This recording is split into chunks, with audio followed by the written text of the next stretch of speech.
How's it going, ladies and gentlemen? Thank you guys so much for joining us for another edition of the HR Office. A duo edition this time. First time we're doing a duo edition. As always, I'm Greg, and we're joined here by Mira, my lovely girlfriend. Say hello. Hey. So, May's not with us tonight. She's not feeling well. She had to take care of some medical stuff. By that, I mean she's just not feeling well. I'm trying to make it sound as professional as possible. She's not feeling well. She's not going to be on the podcast. She was, trying her best to try to be on the podcast tonight.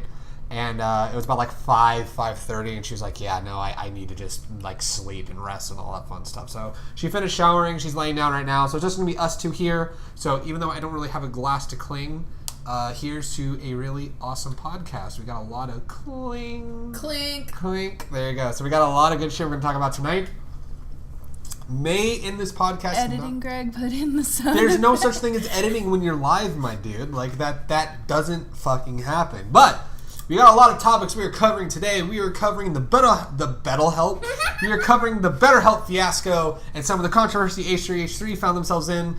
From there, I want to talk about how excited I am for Red Dead Redemption 2 and some of the weird controversy that came out from there. We're going to talk Funimation and Crunchyroll and that whole thing. There was a thing that happened recently called the Fattest Bear contest that we should have talked about a couple weeks ago. I'm a robot now. You'll find out about that in a little bit. Robot feels threatened. Robot does feel threatened. I like hockey too much. I'm going to talk some hockey.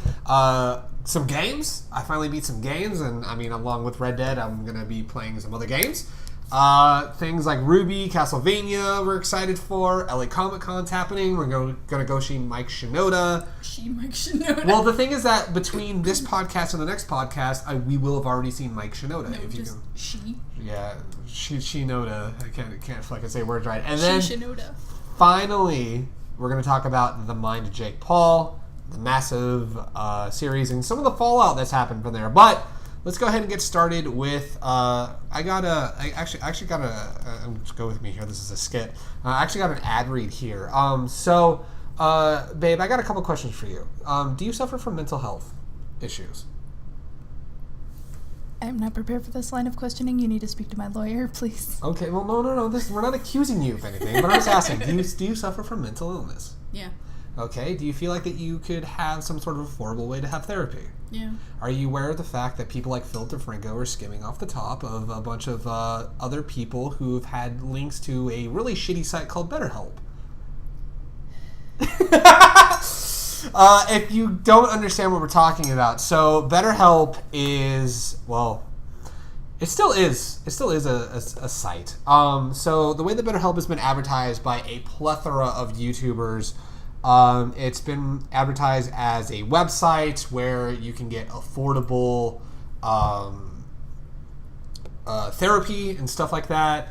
People like Phil DeFranco, Shane Dawson, Boogie2988, and a bunch of other big name creators have been really making a push to even people like H3H3, which we'll get to the H3H3 thing in a moment. They really have been promoting this thing called BetterHelp, and about a couple weeks ago I was getting recommended videos of a bunch of YouTubers shilling for a scam product, why Philip DeFranco is the scummiest person on the face of the earth, why BetterHelp is a fucking scam, etc., etc. Then Phil DeFranco posted his retort. I would say it wasn't an apology. It was a retort. People like Boogie. I think he phrased it as an explanation. We had our debate about this, and we're going to have the debate on the podcast now. That I think that I have some opinions. But then there were actually people, and then there's a whole weirdness, and we're gonna at the end of the podcast we're gonna talk about the whole The Mind of Jake Paul. But episode 2 of The Mind of Jake Paul really kind of stood out because they talked about being a sociopath for a long fucking time, and the other big thing was that was sponsored by BetterHelp, and he since removed the ad from there, and it was one of those things where it happens. The thing is that I get people like Shane and Boogie, they don't have any weird intentions, but there were people like Boogie that kind of felt blindsided by some things. But anyway, so to kind of get to the bottom of what's going on, so some YouTubers were digging into the terms of service that was found in BetterHelp, and basically what they were saying is that There was a lot of concerns about their vetting process for the therapists that were associated with BetterHelp.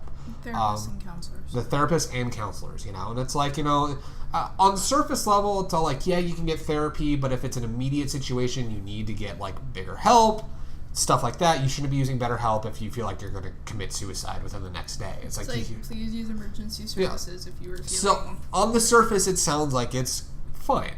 But then people started digging into the terms of services, and at the same time, people were noticing a lot of reviews for the site.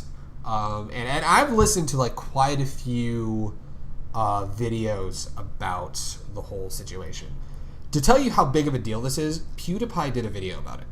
He talked about the whole situation, and he even admitted, he says, I was approached by BetterHelp, but I felt like it was scummy to make money off of people's mental health. So I told myself I'm not going to do this ad. So he said, I appreciate that you guys are reaching out to me, but I'm not going to do it. And that caused him to dig deeper as well. Like, he was one of the many people, like, he was like, I never did an ad for BetterHelp. Look at all these people doing ads for BetterHelp. There's a fucking problem here with BetterHelp. And there's other, these are kind of more, the way to describe them is they're associated with what's called internet blood sports, which is basically people who argue for the sake of arguing, which those people, if anyone who's a fan of them, are watching. Yes, I know. That's basically, I know it's way more than that. It's just there's a lot of... AKA trolls. Think about it. They're not trolls. They're more very highly opinionated people that like to argue. Trolls. But the thing is that trolls... Here's my thing. Trolls can't be taken at face value. These people, like, they double down on their opinion and are unironic about it. But it's one of those things where, like, a lot of these people are diving into, like, this whole thing. I'm also going to go forth and say people are saying that, people like Phil DeFranco are, like, they're scamming all their fans and that he's a piece of shit and that nobody should ever support Phil DeFranco and his channel deserves to be canceled and stuff like that. And then it leads to his explanation and retort. People like Keemstar were going in on Phil saying, it's like, wow, what a scummy fucking person. To which I'm like, really, Keem? You want to say he's a scummy fucking person? Think about that for a moment. I feel like anytime Keemstar opens his mouth, it falls on deaf ears, mainly just because nobody fucking listens anymore. Anytime Keemstar opens his mouth, a gnome gets its hat. Because Keemstar is just... gets his wings. Basically, because that's all Keemstar is a shitty fucking gnome. But anyway, I'm pissing off everybody tonight. I'm starting to drink. It's going to be a great fucking podcast. But no. Okay, no. But in all honesty, like, I'm about to say this. I don't know if Keemstar ever became self-aware, because I never followed his shit at all. I just remember hearing people say that he's a shitty person. But the thing I will give him is, despite all the controversy, he's been able to stay relevant in some way, shape, or form. So, like, he's still been able to do things like Drama Alert. Well, that's how he's staying relevant. Drama will always keep you relevant. That is very true, and I almost feel like he's doubled down on, yeah, I'm a shitty person. Like, he's self-aware that he's a shitty person, but he's like, I'm not going to get better because I'm just going to be the internet villain. To which I have to say, doubling down on that, okay, cool. I don't think I could ever create the persona of being an internet villain. But, I mean, he doubled down on it and there was all that shit. But, it's one of those things where, it's definitely one of those things where, fuck, where was I going with this shit? It's definitely one of those things where you were giving credit to Keemstar. Yeah, I was giving credit to Keemstar because I'm sorry, I lost my train of thought. But anyway, so it's one of those things where a lot of people have sat there and no, we're good. A lot of people have sat there and they've straight up, they're calling people like Phil DeFranco out, people like people people like Boogie. He made a big apology. He's like, I personally use the service, and Boogie2988,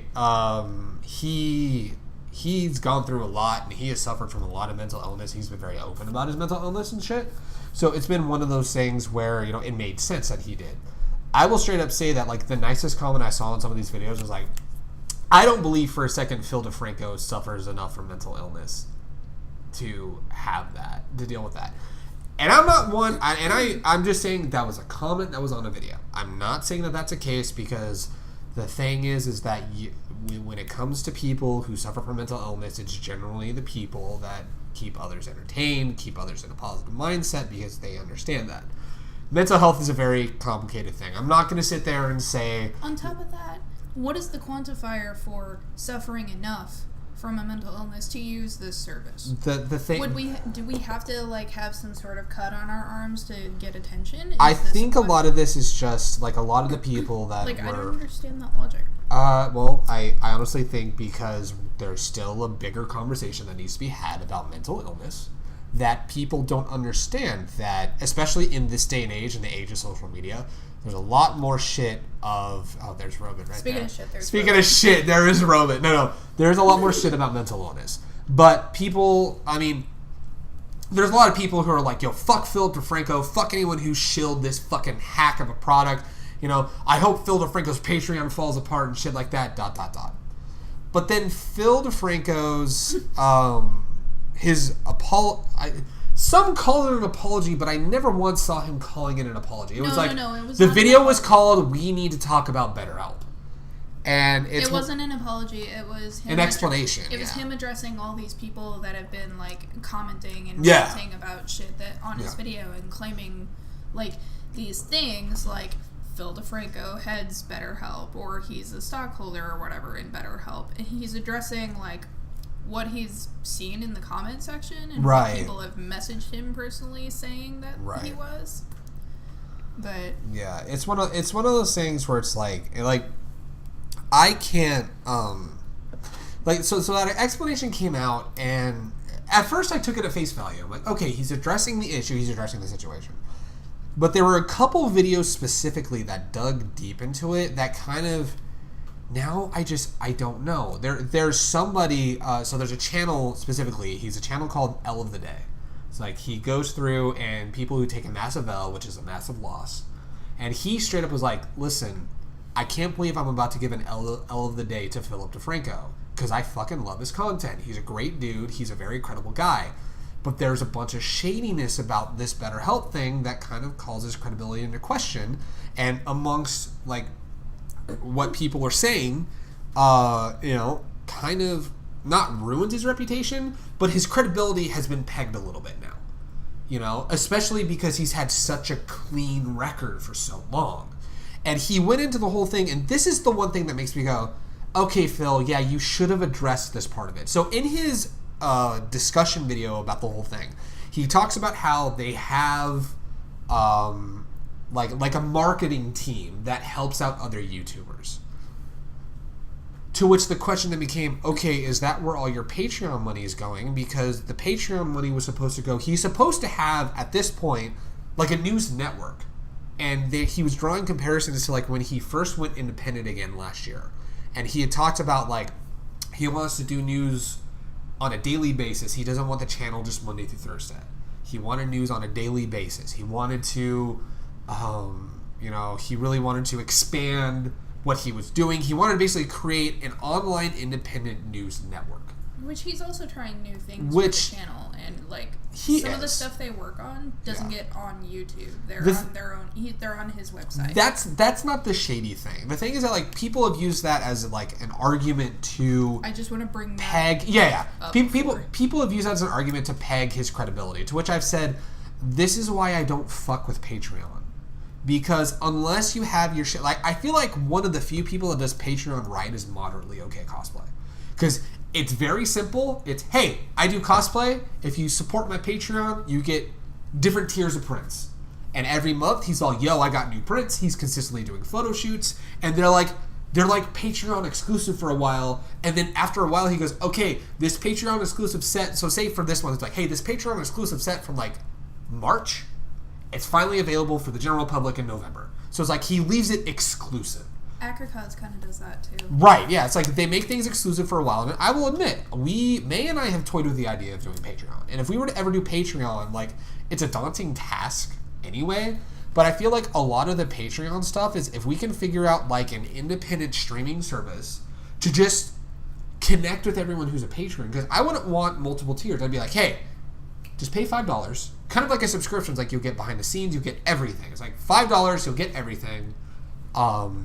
So that's why I like models like the Rooster Teeth model, which Phil DeFranco has straight up said, and this is also why I kind of like the whole Patreon thing's rough to kind of discuss, because Phil DeFranco said on an H3 podcast that he was on like last fall that he's using Patreon for now, but he'd much rather go with like the Rooster Teeth model. He'd much rather have a website where you can pay like a subscription and get access to all of this additional content, which is what I would argue, at least from my point of view, what he's been trying to do with DeFranco Elite, which is basically his Patreon, but he's trying to, because that's when all that Patreon bullshit was going on. He's like, he actually was about to leave Patreon and find a different pay service. But it's like, so it's like the whole thing about like, yo, you're using this money on a marketing team instead of this. And I'm like, well, we don't know that. He could be using his YouTube, what he gets from YouTube for that. And then he could be like testing, and I've seen a bunch of things. He's been testing a bunch of series on like DeFranco Elite. He's been testing a bunch of shit on like different channels. His Instagram. He's also been like, you know, showing like tests of stuff. And it's like, there are some, like, you can't please everybody on Patreon. Like, people are going to sit there and say, oh yeah, I didn't get my money's worth, which that's the beautiful thing about Patreon. If you feel like you're not getting your money's worth, you don't have to pledge. You can either cancel the whole thing, yeah. You can drop down to a lower tier. It doesn't matter. The thing is that unlike, like, I haven't seen accusations about Phil DeFranco that I've seen about people like Darkside Phil, who he was a Let's Player who is waning in relevancy, but he was a prime example of he would put tiers on his Patreon and just wouldn't fulfill it because of all the haters. So he basically was an example of take the fucking money and run. Because he has the select 200 to 300 people that will throw him some money after he, you know, is a super massive piece of shit. But it's one of those things where that's not where I had any issue. The issues I did have that I went, okay, Phil, you never said this, like, this kind of... I mean, I will still watch his channel. He's still... I watched him back in the day when he used to do Hot Babe of the Day. And he used to do super clickbaity shit. Like, I watched him like 2009, 2010.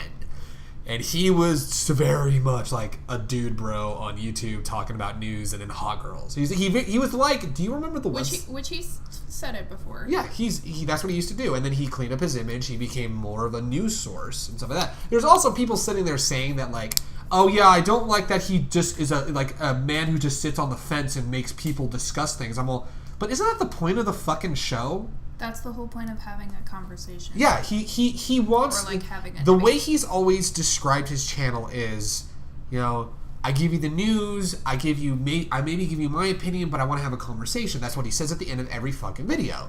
And the fact that, you know, he's not force-feeding an opinion, unless it's something that, you know, if he's talking about child rapists, that, like, everyone... Which he said if there's kids involved, he's incredibly biased. Oh, yeah, which I think anyone who's a rational human being, specifically people who are parents, are going to be biased like that. Especially since he has 2 little ones. Yeah, that makes sense.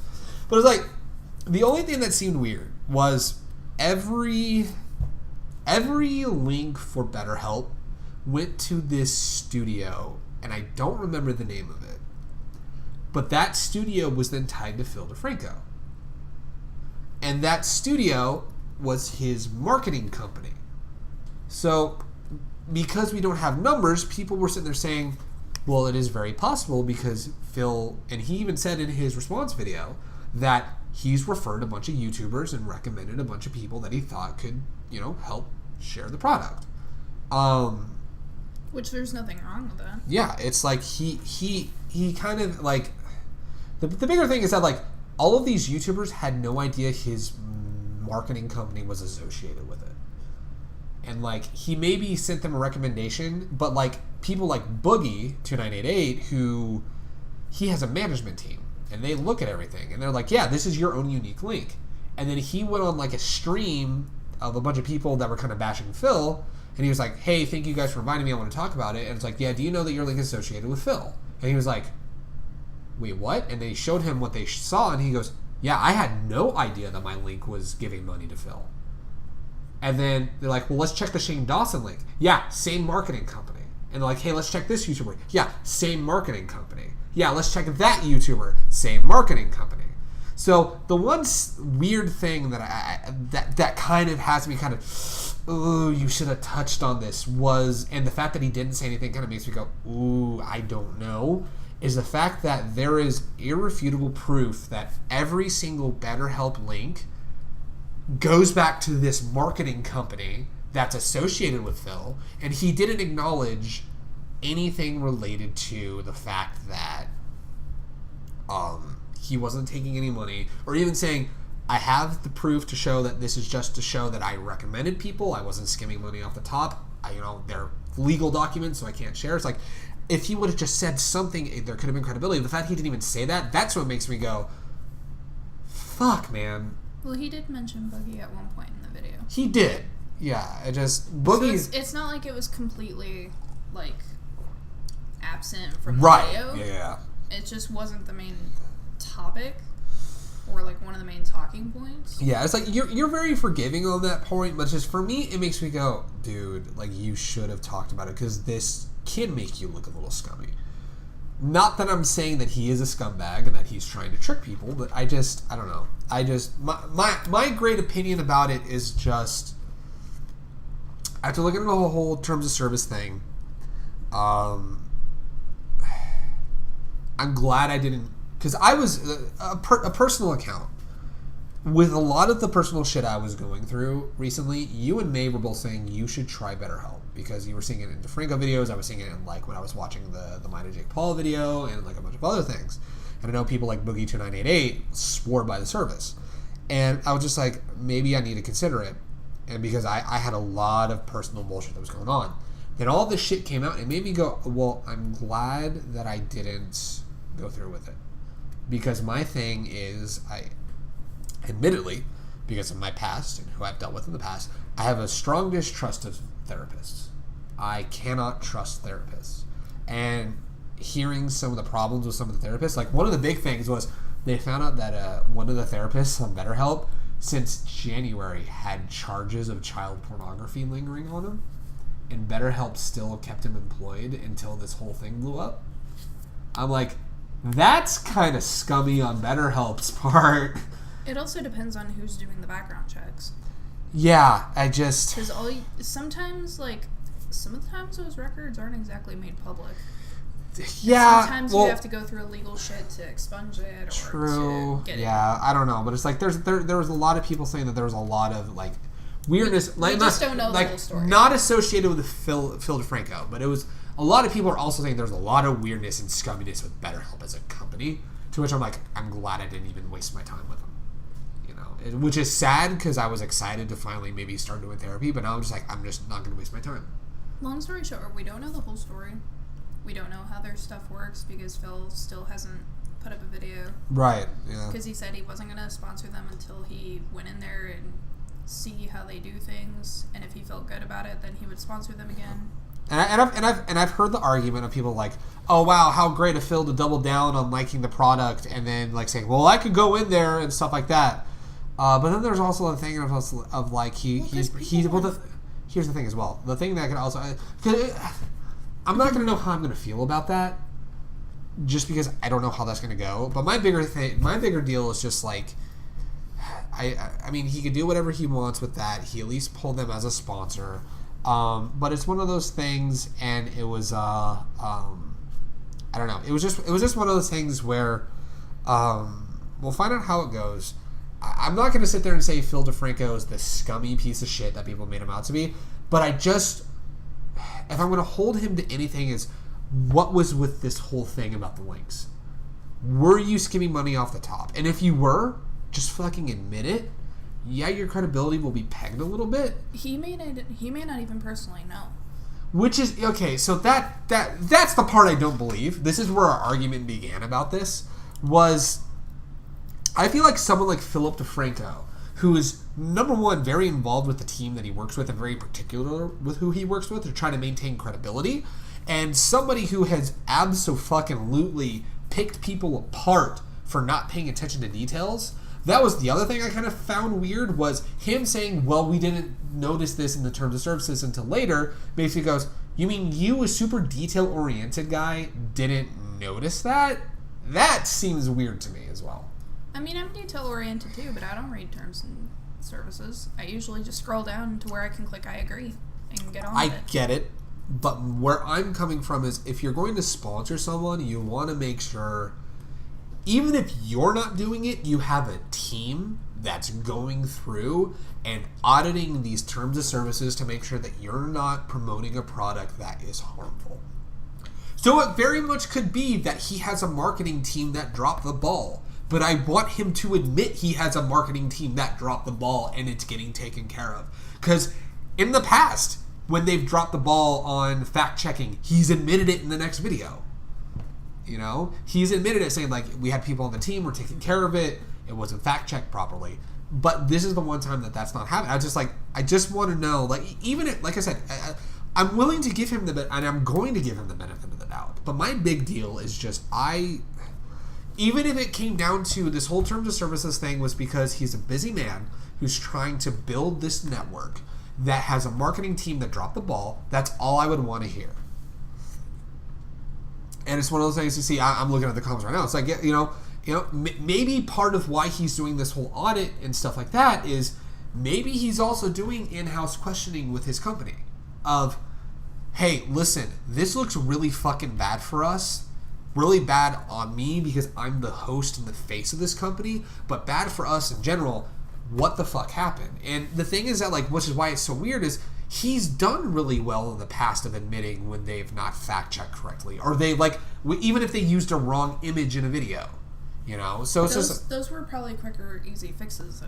Yeah, this but is probably more complicated. I would like to see in his video, if they go there and they figure out that this is how it's been the whole time, I would like to also see him kind of be transparent about, so I went there, things seemed fine, I went back to my marketing team. Yes, I have a marketing team because, I'm the guy that does them. I'm like the head of the company, but we have different divisions. We have an editing division, a marketing division, a research division, and the marketing division, specifically somebody within that division, dropped the ball in looking at the terms and services. Because when you're looking at sponsorships are very, like, you could get sued if you don't do a sponsorship correctly. You can also get sued if you're shilling something that is a false product.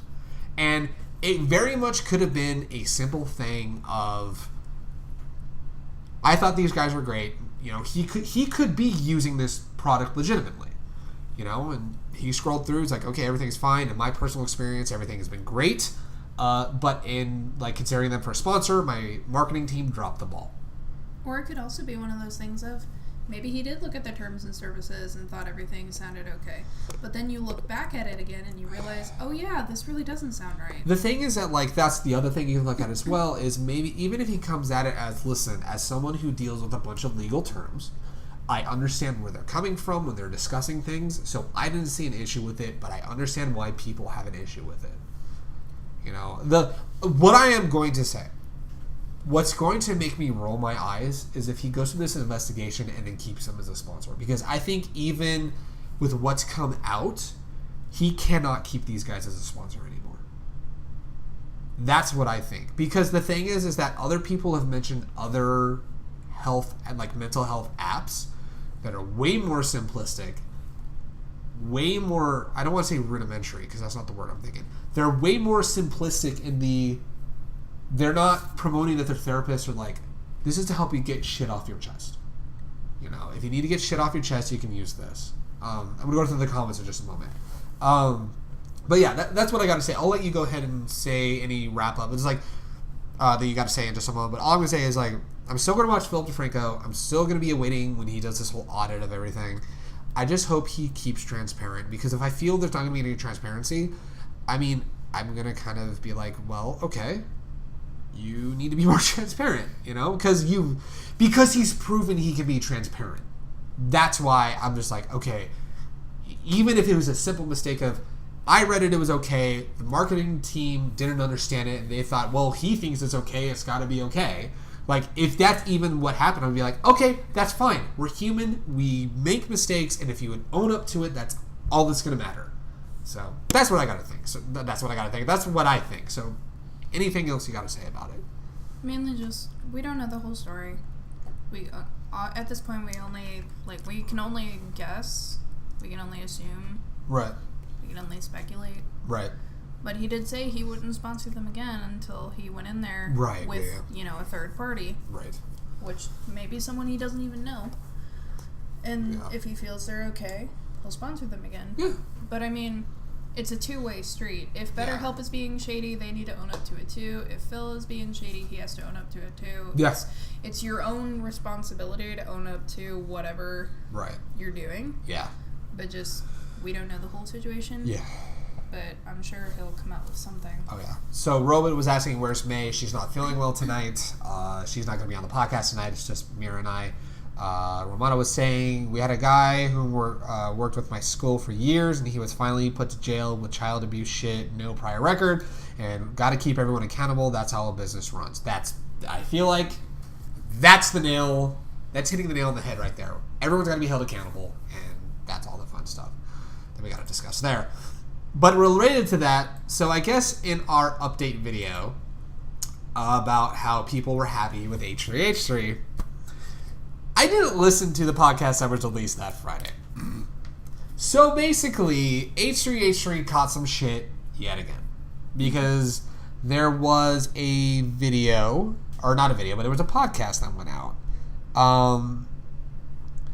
It was one of those things where, I mentioned earlier PewDiePie put out a video. He put out a video discussing the whole Betterhelp issue. And one of the videos was somebody using an H3H3 video, which was not related to Betterhelp at all. And this person that was using it out of context, and thus Felix used it out of context. So they spent the better part of 30 minutes trying to defend themselves when they did a Betterhelp ad back in, it was like a couple months ago. To which Ethan Klein straight up said, I never used the product, but I heard it was trusted, so I did the ad.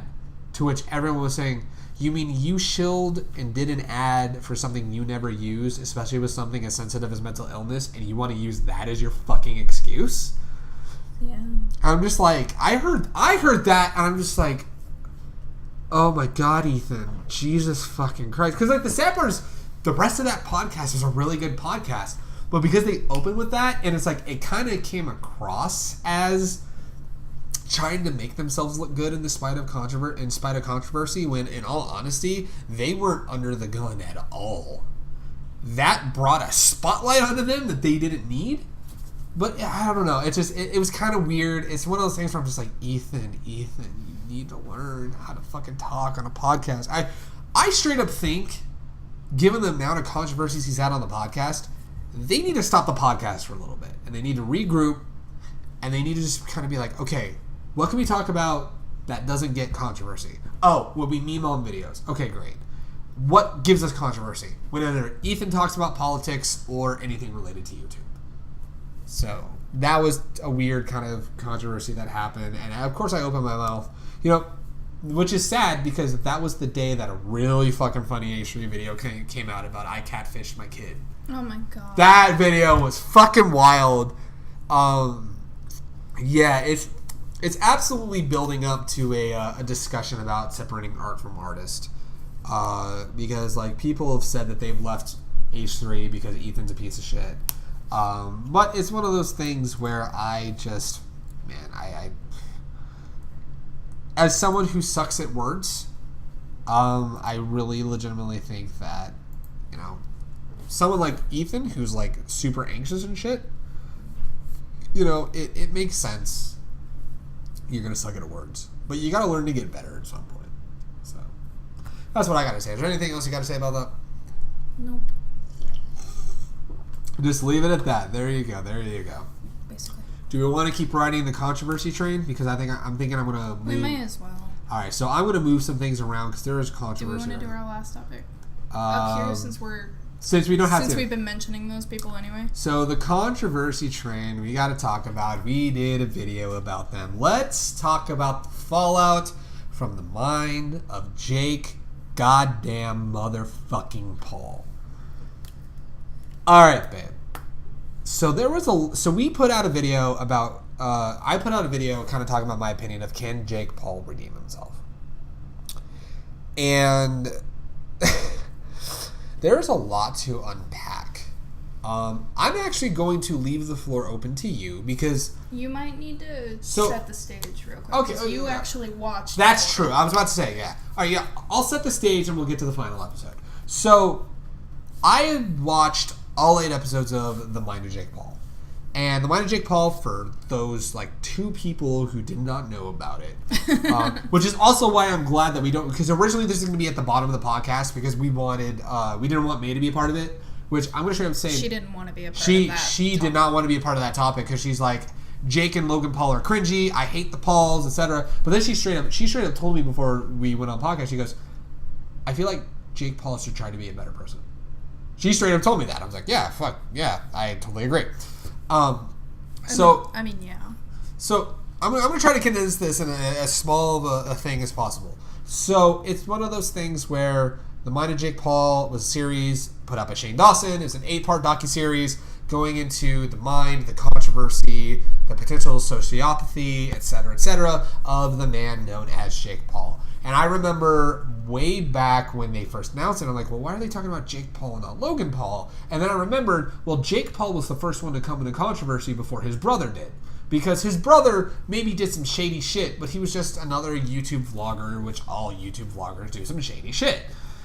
Jake Paul was the one that was last year doxing Post Malone, jumping on top of news wagons, fucking making fun of a news reporter's fucking shoes, filming neighbors without their consent, and a bunch of other shit. Making his fans think that he was being killed in his hotel room. Yeah, that was a big fucking... I completely forgot about that, which I'm going to straight up say, that was not addressed at all in the series. That is the one thing I wish Shane would have addressed, was that whole video, because that really plays into one of the big points in the last video, which is the manipulation of children. But we'll get to that in a moment. So I watched every single episode, and episode 1, I was like, oh, this video is going to make me feel bad for Jake Paul, like they tried to make me feel bad about Tana Mosier, and tried to make me care about Jeffree Star. Tana Mosier is a fucking scam artist, Jeffree Star is a fucking racist, and Jake Paul's a fucking douchebag piece of shit. It's like, it's not going to work for me at all. It hasn't worked the last 2 times. I mean, production value-wise and what he's done as far as docuseries on YouTube, I give Shane a lot of credit. It's just the shortcoming of Shane Dawson is he tries to connect and sometimes connects too much to people. It's one of those things... Wait, what about douchebag piece of shits? Well, I mean... Listen to the podcast. We're talking about fucking Jake Paul. That's what we're talking about. So when he opens with episode 1, I was just sitting there like, man, if they're gonna try to make me feel bad for Jake Paul, tough shit, Shane. This is like 3 and out. That's 3 strikes. But then he really kind of was diving deep into a bunch of shit. I went to deal with some chores. That makes sense, yeah. So, it's one of those things where, episode 1, I'm just like, okay, he's just trying to make me feel bad. Episode 2, arguably, is one of the worst pieces of documentary content on YouTube I've seen in a long time. And here's the thing. I'm gonna give this context right here. I used to fucking hate Shane Dawson. I thought his skit comedy and his attempts at humor were really shitty, not funny, and downright fucking offensive at times. He was the shock humor. He was shock humor. Here's the thing. I've appreciated shock humor in the past, but he was just doing it so wrong, I did not like it. And then I remember, like, 2 or 3 years ago, when he came out as bisexual, you would message me. She goes, Mira had told me, she was like, I still hate Shane. Yeah, I mean, yeah. But it's one of those things where it's like, you went, wait, this piece of shit's now going to be the face of bisexuality? What the fuck, this is not fair. But then, what finally made me turn around was he finally, within the last few years, seemed to have gained self-awareness. And realized, like, he's like, I've got no excuses for everything that I have said and done in the past. No fucking excuses. I should be held accountable. I was a piece of shit. I said some shitty things. Some shitty things. A lot of shitty things. But at the end of the day, I said some shitty things. And I should be held accountable. If you hate me, I totally get it. And he gained the self-awareness and really changed his content to be more just creative focused instead of absurdist, dark humor focused. And then it's like, okay, he's putting a lot more effort into it, and his channel has spiked and has boomed again, and he's been able to stay relevant. And it's like, and I appreciate the production quality of like the TanaCon series and the production quality of the Jeffree Star series. It's just, I'm very biased against Jeffree Star because which is funny. I say he because they're a they, but they refer to themselves as he and they, and that's confusing.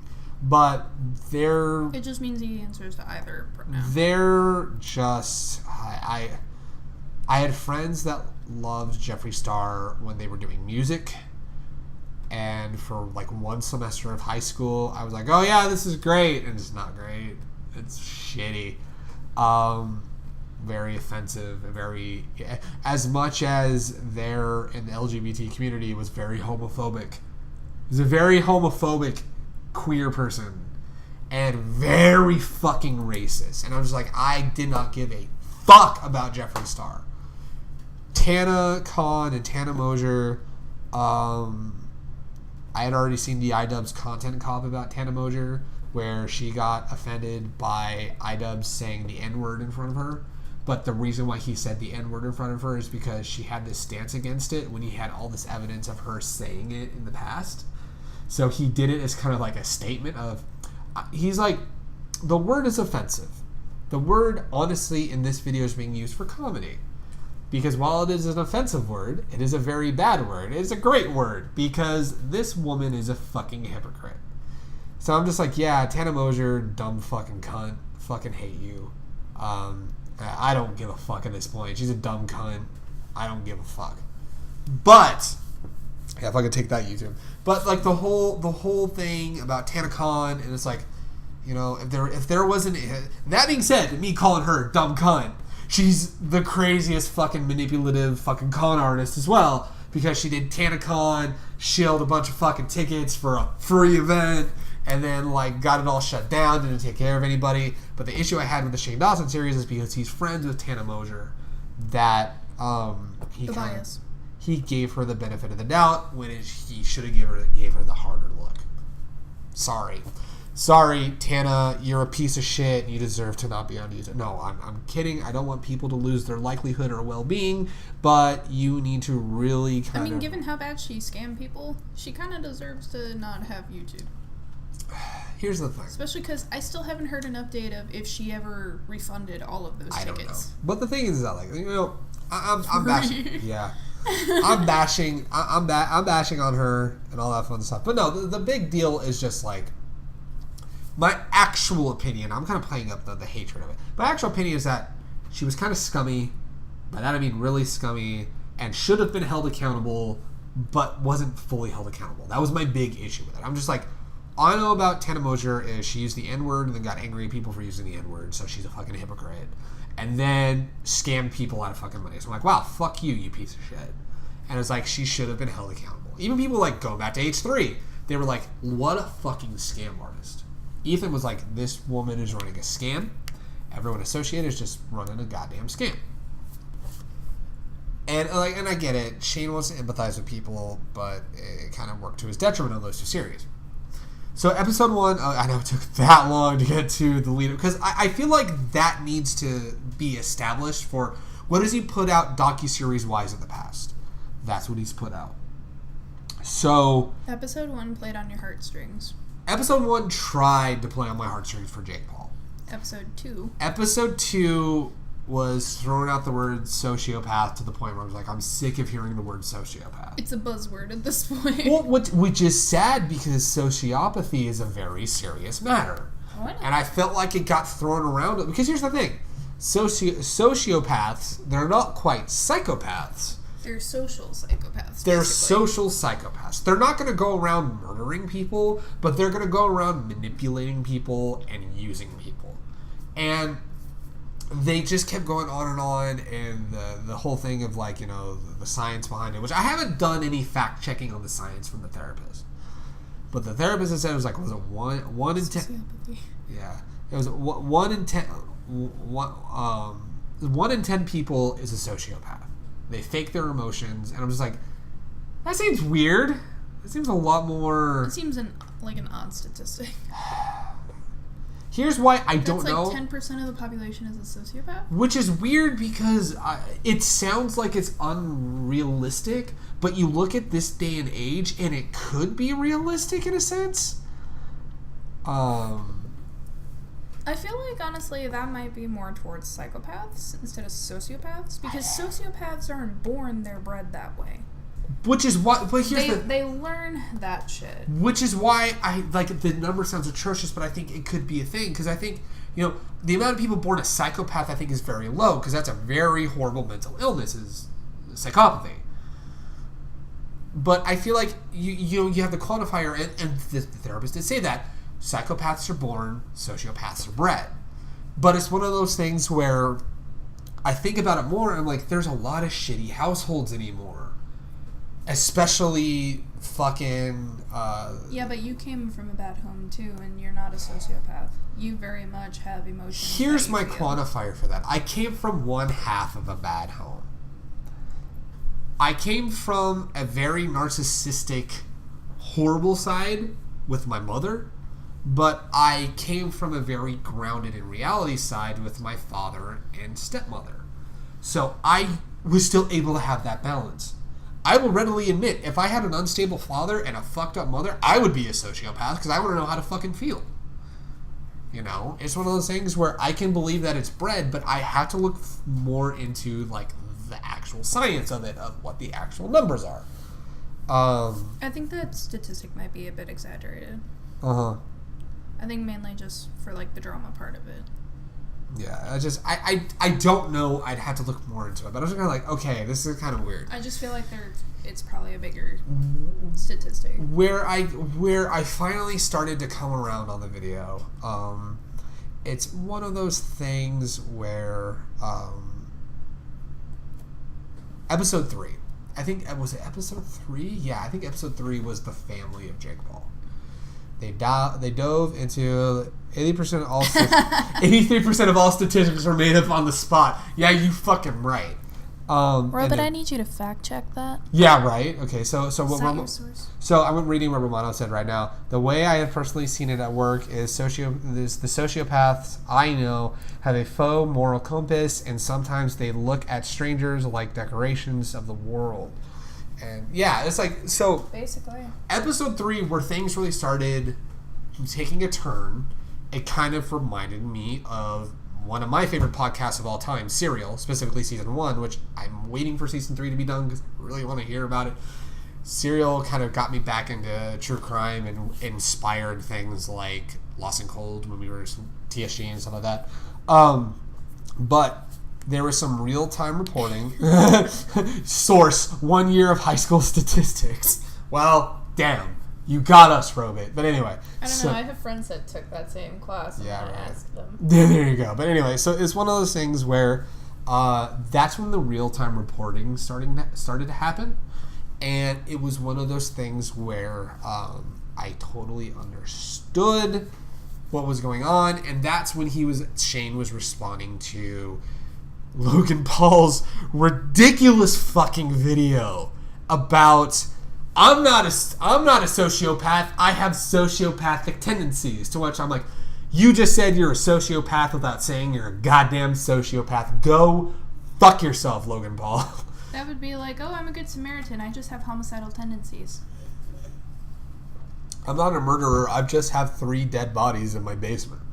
That's basically what he's fucking saying. You know, but then you look at him, and we'll get to it at the end of the video. We'll get it to the end. But that's when he really dove into, like, the family, and then, like, his enemies, so people like Nick Crompton, who used to work with him, dropped a bunch of shit and all that crazy stuff. And then just, like, a bunch of other information about Jake Paul, and then there was, like, the day that they spent with him, and even Shane was kind of like, yeah, he kind of lives this weird, reckless lifestyle. They had the whole thing of, they brought the therapist with them and posed her as the producer, and they admitted to Jake Paul's current girlfriend that, hey, this is actually a therapist. And Jake Paul's current girlfriend, Erica, was it Costello? Erica Costello. Yeah, wow. I had to think. Damn. Anyone who's I'm the a one fan that of did the Erica, tag. Anyone who's a fan of Erica Costello is fucking angry at me right now. I'm the one that did the tag for the video. To give Erica Costello the benefit is when Shane admitted to it, she straight up said, yeah, Jake needs a fucking therapist. And then Shane was saying, there's like, I feel like his life would be better if he could start bettering himself. If he was away from the family, he wasn't in this fucking giant Team 10 house, and he just sat there and worked on himself and was on his own. And to which she goes, yeah, I 100% agree with that. Then that led into the discussion of his ex-girlfriend, Alyssa Violet. And I explained this fucking video, got egg on his shirt, rip, Robit, never forget. But the whole thing, I talked about it a lot in the video, but Alyssa Violet had a lot of damning things about Jake Paul, that he was emotionally abusive, that maybe he wasn't physically abusive, he just took his jokes with a bunch of people way too fucking far, and a bunch of other shit. And it really painted Jake Paul in a bad light. And then we watched the final episode. So, I hate to do this to you when you say your opinion, but I do have to use the restroom. But go ahead. I know, it's fucking weird. Or we can just wait for that until you're back. Anyway, so, here's what I'll, if I'm not spoiling. Here's what I'll do. So we're going to get into the discussion of the final episode. While I'm gone, go ahead and just kind of explain what you learned about Jake Paul via proxy and your opinions on him leading up to the final episode. Oh, man. Yeah, just go with that. We don't want any dead air, babe. I hear dead air, babe. I can't do it. You're looking at me. God damn it. All right, so go ahead. So what we have learned about Jake Paul is that he's an asshole. I agree, Robit. Romano, I have no idea if I ever told you who this guy is. I'm sure I probably have. But yeah, Robit just pretty much TLDR. Yeah. I don't really have any other opinion other than he's a douchebag, just based on, like, all the stories that I've heard, all the shit I've seen from, like, Phil DeFranco talking about it. But yeah, just Robit basically summed it up. TLDR. Jake Paul is an asshole. This episode is sponsored by Betterhelp. Was that dead air the whole time? No. Okay. So anyway, what have you said about your opinion on Jake Paul? Robit basically summed it up. TLDR, Jake Paul is an asshole. I mean, yeah. Kinda, basically. Robit also says mental issues or not, an asshole is an asshole. Wait. What's that? Mental issues or not, an asshole is an asshole. That's true. Yeah, that is very much true. So, it's like, granted, they can still have whatever they're suffering from, but, I mean, it doesn't excuse their personality. Oh, yeah, no. Or, like, how they treat people. Yeah, no, I'm going to get into that in a little bit, because I gave my opinions on the video. Rob has mental issues, is only an asshole 80% of the time. I mean, same. 80, Robit? I think 90-10. It's a 90-10. It's a 90-10 split, I feel. Ooh, there you go. But no, Romano, Jake Paul is this douchebag YouTuber. Which I know you've heard about Logan Paul and the whole Suicide Forest story. I feel like I've ranted to you about it. Yeah. That's his brother. That's his younger brother. That's his younger brother. Yo, it's everyday, bro, with that Disney Channel fluff. That's what it is. Basically. Feels bad, man. 90% feels bad, man. Alrighty.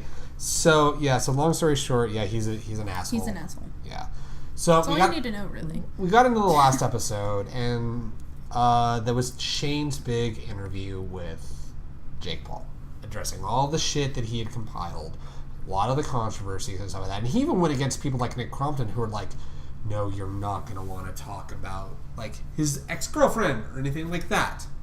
But it's one of those things where sorry, I'm just checking my insulin pump. We're talking about that in a little bit. I'm good to go. 1:30. Anyway, so is this one of those things where I have an orange. Good job, Roman. You got an orange. Anyway, but so it's like you got to the final interview where Shane kind of talks about some stuff, and you watched a massive majority of that video. What were your takeaways from that final interview? Again, to sum up what Robert said. Okay. Jake Paul is an asshole. You had some... I want you to set this up. Okay, fine. I'll go through each topic, and then I'll have you drop what you thought first. So, you weren't there for the Martinez twins part, but he kind of... Yes. Were you there for the Martinez twins part? Okay, so the summary of the Martinez twins stuff is... Martinez twins were two original people who were associated with Team 10. They left. They called Jake Paul a racist, saying that he called him Beaner, stuff like that. I do not like the fact that... Because where do they come from? Yeah, they come from Spain. So basically, Jake Paul sat there and said that he kind of felt betrayed, that they had said things like that because he helped them come to America, come to California, open up opportunities, help them learn English, etc., and it kind of felt bad because they were all giving each other shit. He equated it to a like boys' locker room mentality, which is kind of a flawed logic in the first place. But anyway, what were your takeaways from what you did see of the whole Martinez twins thing? He's a piece of shit. I mean, it didn't it wouldn't have mattered who had done it. Yeah. Just the way you treat people like that, and then you just claim, oh, it's all just a joke, or oh, you owe me, or whatever. No, fuck you. They don't owe you a thing. My big thing was like when they start with the whole Martinez twins stuff. I was already rolling my eyes because I was just like, how can you defend yourself? Like, they straight up said you were a racist. And on top of that, he does that whole, oh, I taught them English and everything. Okay, boo-hoo. I could teach somebody that came over from, I don't know, India, because I've had, other students in high school that were foreign exchange programs. Right. I had there was a student there that was Muslim. Right. And, like, she spoke, her native language at home. Right. And English was a second language. And there were still, like, basic things that we say all the time, like slang especially, that she didn't understand. And people would make fun of her for it and saying, oh, you should know what this means, blah, blah, blah. It doesn't matter if you teach them English. You could teach them the wrong things, or you could just make them feel like shit for asking you can make them words. you can make them feel like they don't know you anything. Casual racism is just what happens in America, but then you get around good people, which Jake Paul eventually admits is like, well, they probably had a new management that kind of were like, yeah, this is kind of racist. It's kind of like how your story of like how you thought like in school growing up that saying the N-word casually was a good thing. Yeah, it was. And then you learned it's not really that good. It's one of those things where I will readily admit it. When I was in high school, getting into college, I used the N-word non-fucking stop. It was one of those things where I used it because the African-American people that I knew were okay with me saying the word, so I thought, oh, I could just drop that word. Hey, guess what? Just because it's okay with a few people doesn't mean it's going to be okay with the mass majority of African-Americans. It's just like I dropped the B word earlier. It's one of those things where... You don't actually say that word. I don't. I had a very racist stepfather that would call black people the N-word with a hard ER, and call Mexican people the B word and be like, they're good for nothing, all they're good for is, he straight up said, Mexican people are only good for mowing my lawn, and even then they still suck at it. It's like, he straight up said, I'm glad we appropriated their food. I'm like, what the actual fuck? Greg, you can't say nacho. God damn it. Nacho. But yeah, the whole Martinez thing is like, I don't understand his whole I can't defend his whole, well, it was just like a boys' locker room. I'm like, that's a shitty excuse. But getting into the way his father raised him, his father probably did the same shit and used that excuse. So it's probably a product of him being raised like that, but he didn't have the self-awareness to admit that that was wrong, though. Yeah, but I mean, how old is he now? 22. I'm sure he's got some self-awareness. What I'm saying is that, like, right now, yeah, Jake Paul should have the self-awareness to admit that that's wrong, but didn't really admit that that was wrong. Robot says reported. Well, reporter. Can't say reported. nacho. Rip. Reported. Reported. Never forget, right? So next thing, they talk about Jake Paul's public image. This is where they talk about him jumping on the news van, stuff like that. This is where he kind of straight up said, I have thought that some of that shit was really funny, but when I finally remove myself from the situation, I look like a fucking douchebag. That was the first time, I'm going to give my opinion first before that. That was the first time that I said, wait, because I literally, like, I paused the video, and I even told you when we were in that Starbucks. I was like, Jake Paul just said that if he removed himself from the situation, he looks like a fucking douchebag. I never thought, and you're like, well, I mean, yeah, like, you could say that. I'm like, no. You can say that in hindsight. The fact that he's even saying it made me go, see, this is why I said if there's anyone who has any chance to change, it's going to be Jake, not Logan or Greg, which I'm very angry that their father shares my fucking name. Greg Paul, I'm looking at you right now because you're totally watching this right now because you're a narcissist with Google alerts that, you know, your name's going to be in the fucking tags, you fucking piece of shit. I am very angry that you're going to sit there and share the same name as me. You are a child rapist and you are a sexual assaulter. You need to go die. Go fuck yourself. Anyway. Is he actually, though? Well, he made out with that one underage chick. Let's see, that I didn't know. Yeah, there was the chick he made out... There's a lot of shit about their dad I don't hear about. The thing is that, like, his dad is super creepy. Greg is secretly Paul. Fuck. He may not be a child rapist. But, the thing is that the chick was barely 18. He could be a predator at the very He's least. a predator. He's very much a fucking predator. Man, I am pissing everybody off tonight. But the thing... That being said, like, the thing is that, like, with Greg Paul, like, he creeps on young women all the fucking time. It's one of those things where, like, he's never left the mentality that he's in his early 20s trying to slam puss, even though he's in, like, his 50s. Mm. And the evidence was there was a Jake Paul video back when he was 20. Because one of his friends was maybe 18, 19. One of Jake Paul's friends. Oh, jeez. That they did a mysterious kissing video. And Greg Paul was the last one. If she's 18 and 19, though, they can't call that... I know, that's why I pulled back and said he's not a child rapist. Well, they also can't call that predatorial because she's of legal age. Granted, that's non-consent, maybe. It depends on the context. Hold on. Wait, predatorial has to be for people underage? Because I thought No, I was saying child predator. Well, I'm pulling back the child phrasing of it, but he's still a predator. Okay. He's still very much borderline rapist. He's still very much very fucking creepy and weird, and there's a lot of accusations that the sex tape that got released of him is that was like a 19-year-old that he manipulated to get into bed with him. See, the manipulation thing is already a scum move. Yeah, it's like... It's just going to be even worse if anyone is underage and participating. I'm going to say this. I know I'm speaking with the truth serum in me, but it's like... I know. But the thing is that, like, I stand by what I'm saying, though. It's just, the biggest deal was that, you know, the thing about his father, which I think explains a lot. It doesn't excuse what Jake Paul has done, but it explains a lot of where it's come from. Is the whole idea of this scumbag is sitting there and, oh, did I lose audio? Oh, did you? Oh, no. Did I fucking lose audio? Oh, shit. Hold on. Did you lose audio or did I?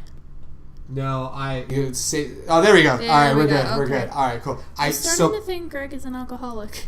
Well, no. So the issue was the back. I accidentally knocked the back of the microphone. So we're good again. We're good.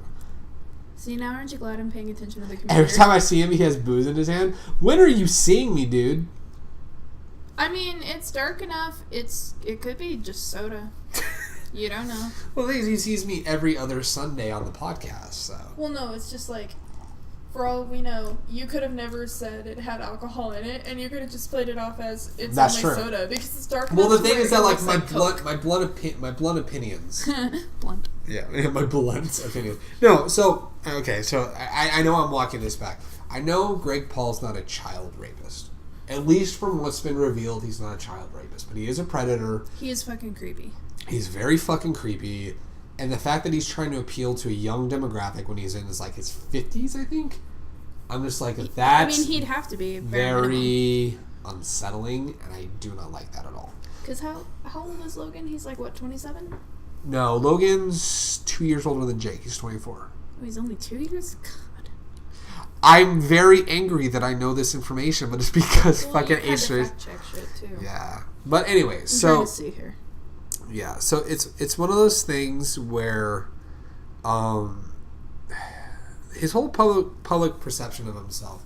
There were a couple things for me that made me go, oh, okay, you could have said that better, but like I can at least acknowledge that, okay, this might be the start of self-awareness. The start. But anyway, when you got to the whole, like, the public opinion of Jake Paul, like, what did you think? I mean, I saw the clips that DeFranco had shared of the whole, like, him jumping on the news and him being a menace to his neighbors. And his whole defense thing was, well, they never came up and asked me, hey, can you stop doing this? Because if they had asked me to do that, I would have been, okay, we're going to stop doing all this shit. And I was like, you know, you live right next to them, too. It is not their responsibility to continuously ask you to stop doing bullshit like this. It doesn't forgive the fact that you could even when he was trying to make amends with his neighbors, it doesn't forgive the fact that he filmed them without their consent. It does not forgive that. And it's like, at that point in time, you could have walked over to them. He didn't have to film. He could have just walked the neighborhood and said, listen, we're trying our best to rectify the situation. And if someone complained about noise, all he had to do was go over to them and say, hey, are we being too loud? Do we need to tone it down? He doesn't have anxiety, though. This is the problem. Yeah. He's just a general dickbag. He does not have any awareness of people's opinions around him. Yeah. And he's just like, he just thinks, oh, I'm on YouTube. People my age do that shit like this all the time. Yeah. Woo, it's getting me attention. Well, he's had the mentality for the last year and a half of all press is good press, which he's been riding that negative press train. You know, it's one of those things where, you know, there's this mention in the comment from Ramon of anxiety is a bitch at times and makes it hella hard to step up. The thing about anxiety is that, like, anxiety, you know you're in the wrong, but you're too scared to admit you're in the wrong. Oh, the neighbors. Oh, okay. I thought you were talking about Jake Paul. I was like, what the fuck? Okay, no. See, like, my thing is, like, I can understand some neighbors probably have anxiety, but at the same time, I know there's bound to be kids living in that area, too. As a parent, it wouldn't have mattered. I would have been like, hey, my kid lives here, too. Here's the thing I gotta say. Here's the thing I gotta say against his argument about the neighbors. Mm-hmm. There was that news reporter. He was reporting the whole situation with the Pauls. It wasn't until after KTLA covered it that Jake Paul started talking to the neighbors because he was feeling pressure. You know, people sit there and say, "Oh yeah, well," he's like, "Well, if the neighbors would have talked to me, da da da." Well, the thing is that, like, we have shitty neighbors upstairs. I still have anxiety about, do I talk to them? Do I say something about it? It's like, the anxiety of dealing with a shitty neighbor is very real. And, you know, you can't, I mean, now, if it's one of those things where they were not reporting anything to the police, which I know there have been police reports about that old Team 10 house. You know, yeah, it's just... And that's also another thing. He had a bunch of people living there with him, too. Any one of them could have gone over and asked about the noise. Right. You know, asked, are we bothering you? Is Jake Paul didn't have to go out. The Martinez twins or Nick Crompton or Alyssa Violet could have gone out and asked, like, hey, you know, we're using this for content production. You know, do you have a problem with it? Do you have a problem with it? Because here's how I would explain it. If I lived in that house, I am a shitty neighbor. So no, if I lived in that house, here's how I would explain it. Before we even started filming, I would run the neighborhood and be like, "Hello, how's it going? My name is Greg Patrone." Greg, why do you know my name? Because I've done a lot of research about this shit, admittedly. Anyway, also I watched the whole fucking Jake Paul series. Anyway, so it's like I would run the neighborhood and be like, "Hey," I'm just gonna use us as an example. "Hey, my name is Greg Patrone. I'm a part of a group called Hardest Reset. We make internet content. We do some vlogs and stuff like that. We're going to have some..." Greg's name is exposed. Yeah, you're right. He's exposed his name. I've exposed my name plenty of times in the past. But anyway. Me, not so much. I've not used my middle name, but there's that. But anyway, so it's like, I would go around saying, "My name is Greg Patrone. we do this content, stuff like that. There are times it might get a little noisy. What are your curfews? What are your limitations? What do you want us to do and not to do? So that way we can respect what goes on in this neighborhood. That should have happened before Team 10 ever went into that house. Whether it was Jake Paul or like a manager of Team 10 going around saying, hey, so this crazy, wild production crew's coming into this house. Here's what they're thinking of doing. What do you feel like is okay, is not okay? And even then, like, when you're doing shit outside, you do not have to show all the houses around you. They're not involved in your little thing. I'm going to tell you this. Just show the exterior of your house, and that's it. Here's the thing. You don't even have to show the front of your house. To show the back of your house. Or you could just show, like, the garage or the front door or something that hides the number of your house. Yeah, absolutely. No, it's one of those things where, because I think that was part of the problem of how people were finding the house. So, here was his because he actually talked about the Team 10 address getting leaked. Nick Crompton also talked about this, in which the corroboration of Nick Crompton, who has nothing nice to say about Jake Paul anymore. He straight up said, here in my garage. Yeah, fucking Ty Lopez. Anyway, so Nick Crompton straight up said, we had somebody who worked with Team 10 that decided on Google to put in the address when he was supposed to put in the address to, like, the personal information to register it as a business. But because he put it on the public area, that's how the address got out. They had a shitty employee. So it's one of those things where Nick Crompton straight up said, because of that, we had so many issues. That's why so many fans were in the front of the house.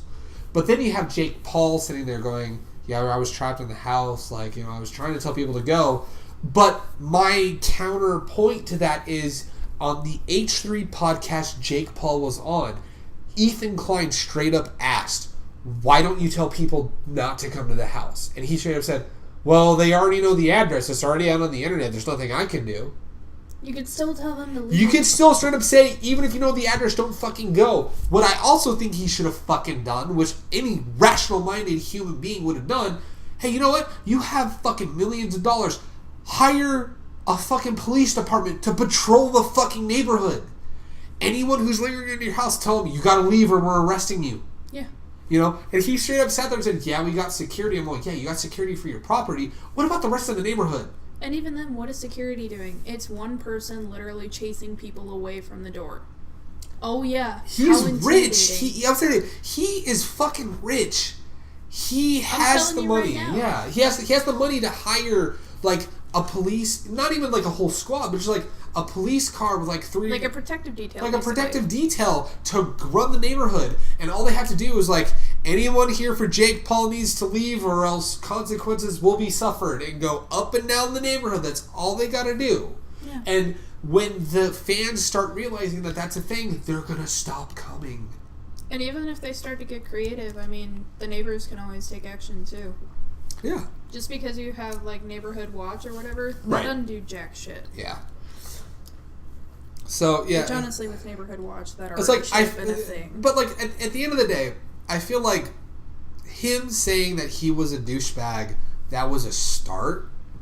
But the whole interview was a one step forward, two steps back. Because he opened with that. Mm-hmm. And then was talking about the whole thing, and I'm just like, man, like, this is crazy. For a while, you were like, okay, I believe him. Yeah. Until he started getting into the whole thing with his house. I was like, wow, he's being self-aware. I'm giving him the benefit of the doubt. And then he started talking about, like, oh, we couldn't say anything, and that's when I went, oh my fucking God, are you serious? You saw me. I literally just went like, oh my God, because we were watching that whole hour and 45-minute video on the couch, and I literally was like, oh my fucking God, are you serious right now? You know it's bad when you check the runtime on a video and you're like, there's this much left of this to watch. So, I'm going to be skipping a couple things because, honestly, I'm not remembering some of those. They're really minor things anyway. There's some minor things and stuff like that. That was the primary, like... So the next big thing, this was the one that I needed the answers to. His treatment of Alyssa Violet. So I explained it earlier in the podcast. God, this is going to be like a 3-hour podcast at the rate that we're Aren't you fucking glad going. it's just duocast? Yeah, for this? right? Yeah. So... It's fine. Yeah. So... The Alyssa Violet situation. So episode 7, Shane sat down with Alyssa Violet. Alyssa Violet... You want to talk... Was it? Oh, that right. There's 8 videos. I was like, I thought there were 7. Yeah, no, episode 7 was the second to last. There were 8 videos. Okay. So Alyssa Violet had a lot of eye-opening things to say. Bring back May. Bring back May, yeah. May's not feeling good. Yeah, we're not going to force her out. But anyway, so... She'll be back next time. Alyssa Violet straight up said, while he wasn't physically abusive, he was emotionally abusive. He played me, you know. He sat there and didn't, he manipulated her. He never defined what our relationship was, but because I very much loved this man, you know, we hooked up, and it kind of played on my emotions of I very much love her. And then Jake, I'm going into what Jake said anyway. He was straight up said, like, yeah, she wanted me to feel the way she wanted me to feel about her the way she felt about me. And I'm like, so she was in love with you and you played her. Which made me eye roll. I heard that. I'm like, how can you not define a relationship when she straight up, when you're even admitting that she straight up said, it's like, I feel this way about you. I want you to feel the same way. And didn't he end up saying, you know, I don't feel that way about you? Or something along the lines of, this is not a relationship. Yeah. He said something to that effect to her. Yeah, he straight up said that, but in Alyssa Violet's account of it, you know, he never defined the relationship, but they would still hook up, they would still fuck. You know, which I'm going to straight up say, that's a very dangerous part of friends with benefits. Is when one of the friends with benefits either catches feelings or already has feelings, that creates a very toxic situation. And because this is the thing I never told you, and I withheld this. She moved from Ohio to LA with him because of the fact that she's in love with him, she wants to move out with him, they can be free, they can live their dreams together. And he just like, you know, she was very open with how she felt. She, you know, she was still played. So the way Alyssa Violet explains it is, it leads up to this event where they're going on a ski trip, the Team 10 house, and Alyssa Violet was going to go, but Jake Paul was like, no, I'm going to go fuck this girl up in this house, you're going to get in the way. Which, leading up to that point, like, because the relationship wasn't defined, Jake Paul was fucking other women, which, I mean, at base sense, if the relationship's not defined, if they're not in a relationship, who's to judge if he's going to fuck other women? Yeah, but don't later on. But that's the big issue, and we'll get into Jake Paul's response, which is the big thing that made me go, what the fuck is wrong with you? Is the whole deal of, you know, if you're not in a relationship, you know, if you're not in a committed relationship and you're like, we're not together and you're establishing that, you can fuck whoever the hell you want to fuck. But if you're leading somebody on thinking there's a potential for a relationship, yet you're fucking other people, that's just fucked up. Which is what Jake Paul was doing. And it was one of those things where, you know, they had that whole deal. And she straight up said that after he left on that trip, she got in contact with his brother Logan. They went clubbing. They vibed. They got together. They hooked up. They fucked. Then after they fucked, she immediately felt regret because, you know, she's got feelings for Jake. And she acted on the spur of the moment. She was angry and she had emotions. She's like, well, fine. If I can't be with you, if I'm going to get in the way, I'm gonna fuck your brother. You know, and the thing is that like they both vibed together and they both fucked. And then she sat there and like her account was she immediately was like, Logan, don't say that this ever happened. This is embarrassing. I have to have an emotion. To which Logan Paul's response was, I'm a savage. I'm a maverick. People are going to find out. People are going to fucking find...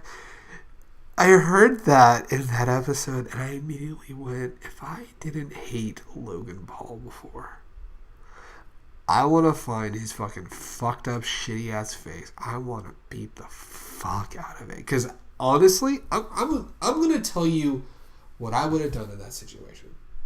If I was single and a girl came to me and she was like, I'm angry at this guy that's leading me on. I want to make a statement. I want to fuck you. I'd be like, okay, let's have fun. What do you want to do? You want to watch a movie? You want to go to a club? You want to get drunk? What do you want to do? We hang out, do whatever she wanted to do because consent's the best way. That's the only. I don't say not just the best way; it's the only way. But do whatever she wants to do. Go as far as she wants to go. Who knows? Maybe she'd get as far as oral, and she'd be like, "I can't go any further than this." Which you have to respect that, because if she's not comfortable with anything else, you got to pull back. You got to pull back and be like, "Okay, that's what you're comfortable with. That's fine with me." You know. But if she were to ever come to me the morning after and be like, I can't let this get out. Can you keep a secret? You better fucking believe I'm going to keep my lips sealed until either the day I die or she admits it on her own. To which I say, yeah, we hooked up. She wanted me to keep it a secret because it was her own personal emotions. Not shill my fucking brand, dude.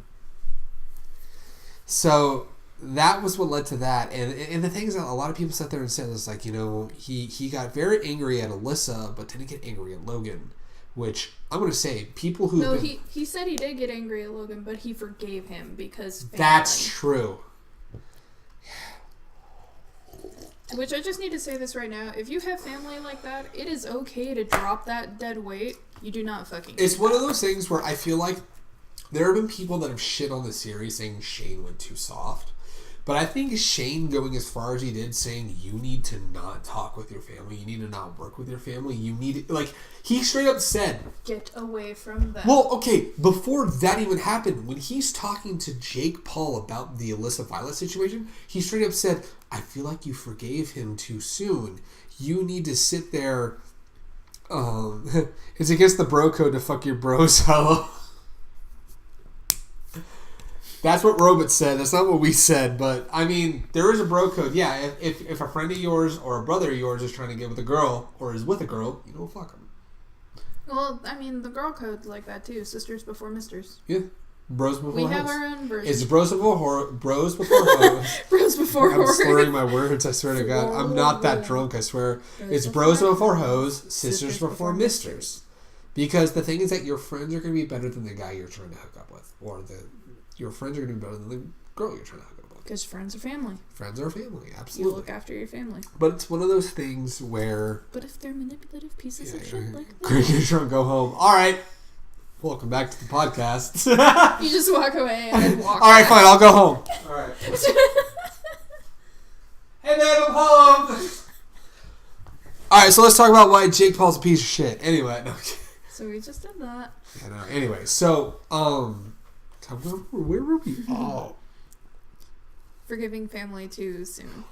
So people were shitting on the series saying that, Shane forgave Jake too soon, which I'm going to straight up say that Jake forgave Logan too soon.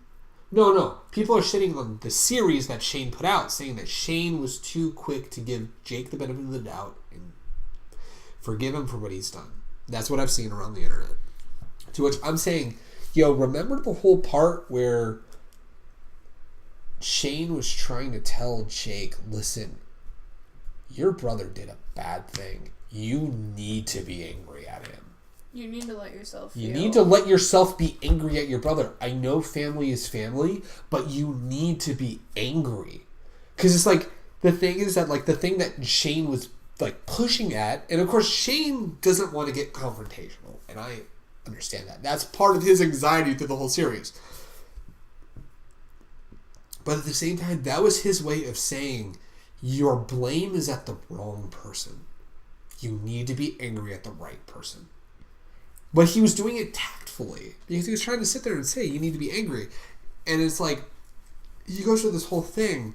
And like, Jake is just talking about how, well, she wanted her revenge, da-da-da. Like, he very much tried to... That's what made me angry. We'll get to your opinion, because you have opinions on this. Justifiable. But basically, it's like, he was like, oh yeah, she was angry. She was very angry.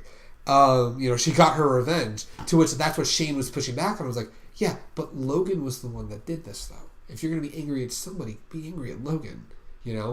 I think, didn't Shane say at some point he believed Alyssa? Yeah. Yeah, he's trying to say, I believe Alyssa Violet. I believe her account of everything. So you need to be honest with yourself, and you need to be honest with Logan. And that's how he even framed it. He's like, you need to be honest. You just, he even said at the beginning of the interview, even if your answer is, I just wanted to be famous for Twitter drama, fucking own it. Because he very much was sitting there and it was tied into, I forgot to say this with the Martinez twins thing, is that the whole final episode was really what made me go, this is why Shane is doing this. Because he comes from a controversial past. He comes from a past of very shitty jokes and very horrible discussion and very horrible ways to handle humor and handle social commentary. And his family life wasn't that great either. His family life was not great. But he eventually grew to sit there and say, you know what? This is not how I need to handle this. I need to be a better person. I've done some shitty things. I understand why people hate me. So he basically, Shane's whole tact on it, which is why I don't believe when people are saying, oh, he was too soft on him. His whole tact was, it wasn't a go fuck yourself, Jake Paul. It was, Jake, I know there's goodness in your heart. Learn from my fucking mistakes. Honestly, that's how my father raised me. He straight up said, I've made so many mistakes in my past. So many horrid mistakes. Learn from my mistakes. Don't do these things. And you'll be better. And I've made some of those mistakes. I haven't made some of those mistakes. But it's Shane just kept trying to say to Jake, listen, I don't care how shitty the excuse is, just own up to it. That's the first step, is admitting you did a shitty decision. So, my whole takeaway from that whole thing was when Jake just sat there and tried to say that it was Alyssa getting revenge, Alyssa doing this, Alyssa doing that, oh, we were dating, but we weren't dating. I kind of sat there and I was just like, Jake, this is I will argue that was the biggest thing that made me go, Jake, this is your biggest shortcoming. This is why people aren't going to believe you. This is why you're a piece of shit. Because he treated his discussion of that so poorly. And it made me go, you got a lot to learn. I hope that people like Erica Castell help you realize that you treated a woman really horribly in the past. But that's what I got to say. You have a lot of opinions. Go right on ahead. Okay. Okay. Grabs pen. Here we go. So for one thing, going back to his whole, recounting of how it happened. Right.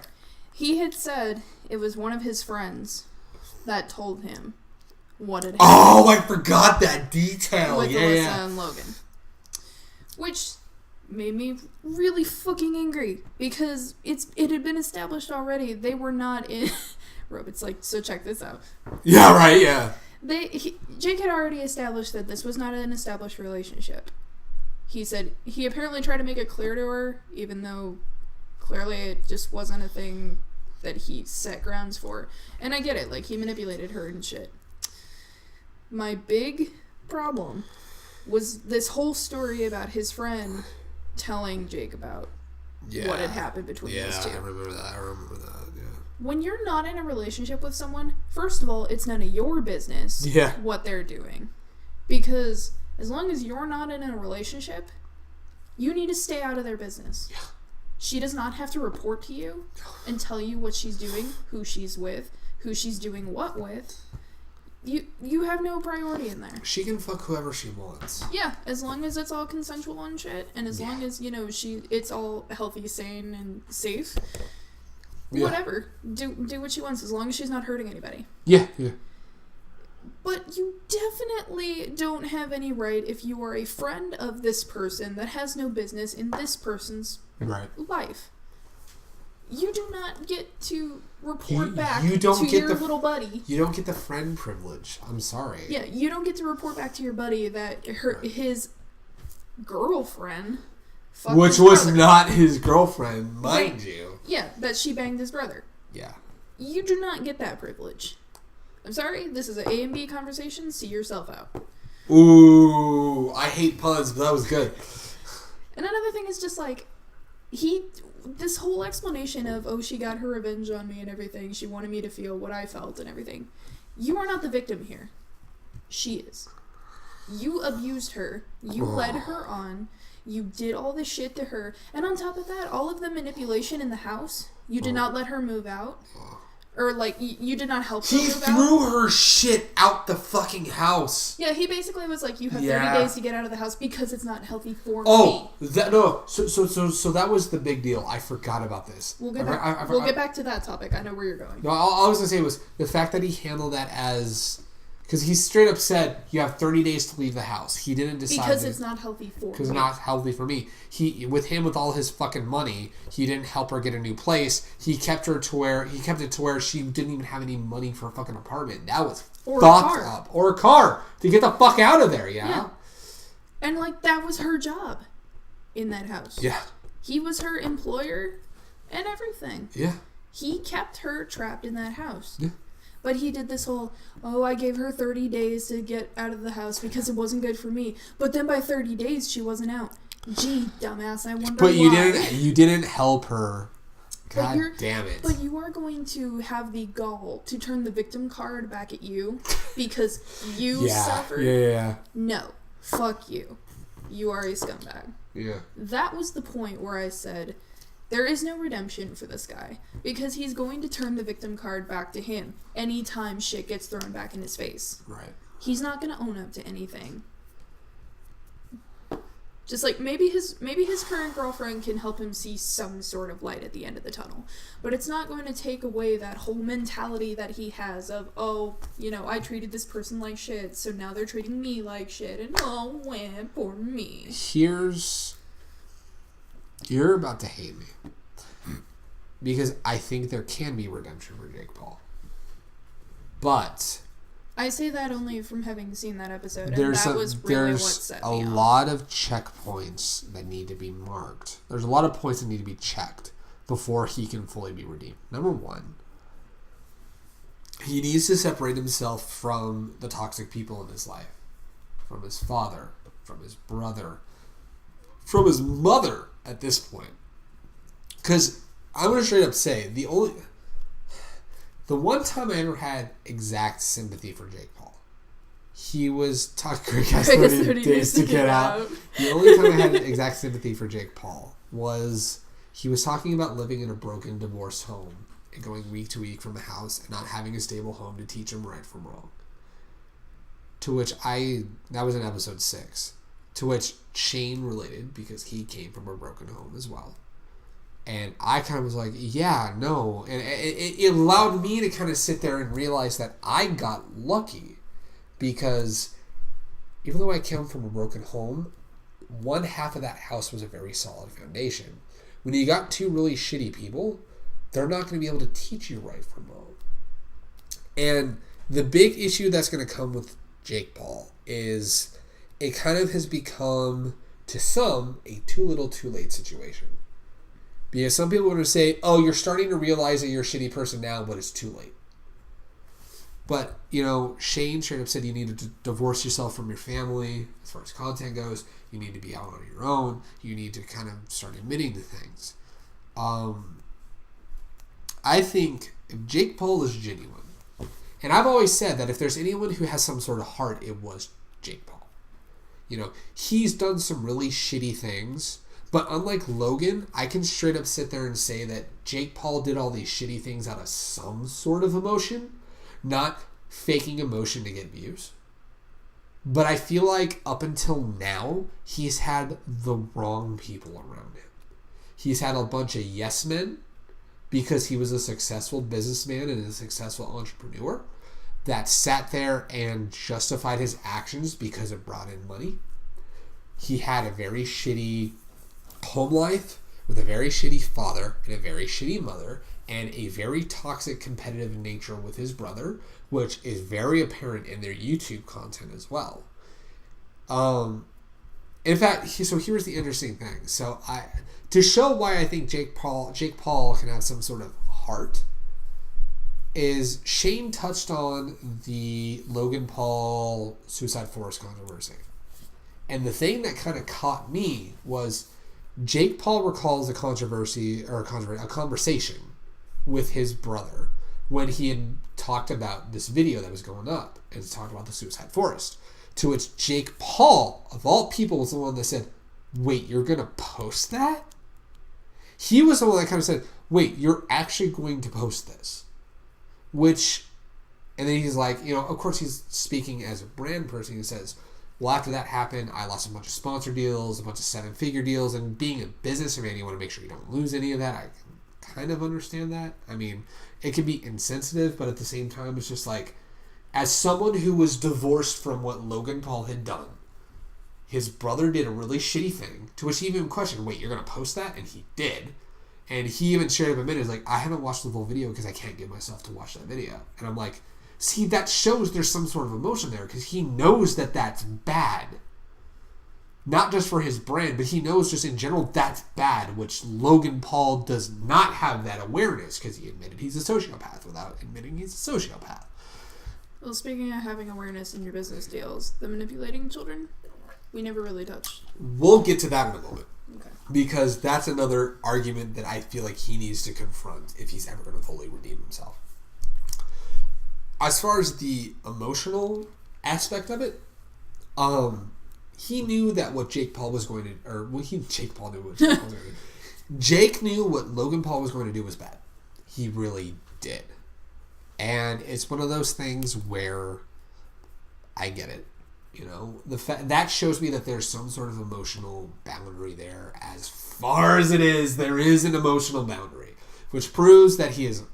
I don't think he's a sociopath. I just think he was raised in a shitty home and decided to continue to be shitty. Partially because of the people he had around him, partially because of his own actions. But there are some things that he needs to do a full redemption. Number one, he needs to, divorce himself from the family, divorce himself from all the bad shit, all the negative people around him. Shane even said, you need to not have a Team 10 house anymore. You need to not have people relying on you. You need to just be you and your girlfriend. You guys need to figure, like Shane straight up said, you need to figure out who you are as a person. You need to do a lot of deep thinking, a lot of deep diving. You need to sit down and you need to just figure out who you are, see the flaws that you have, and start to become better. Because Shane, I said it in the video that we did, Shane is the example of the redemption arc. Because he was a shitty person on YouTube with horrible content, super offensive. But he came around, found full 100% self-awareness, admitted to what he did wrong, and started cultivating a better audience and better content and tried to become a better person.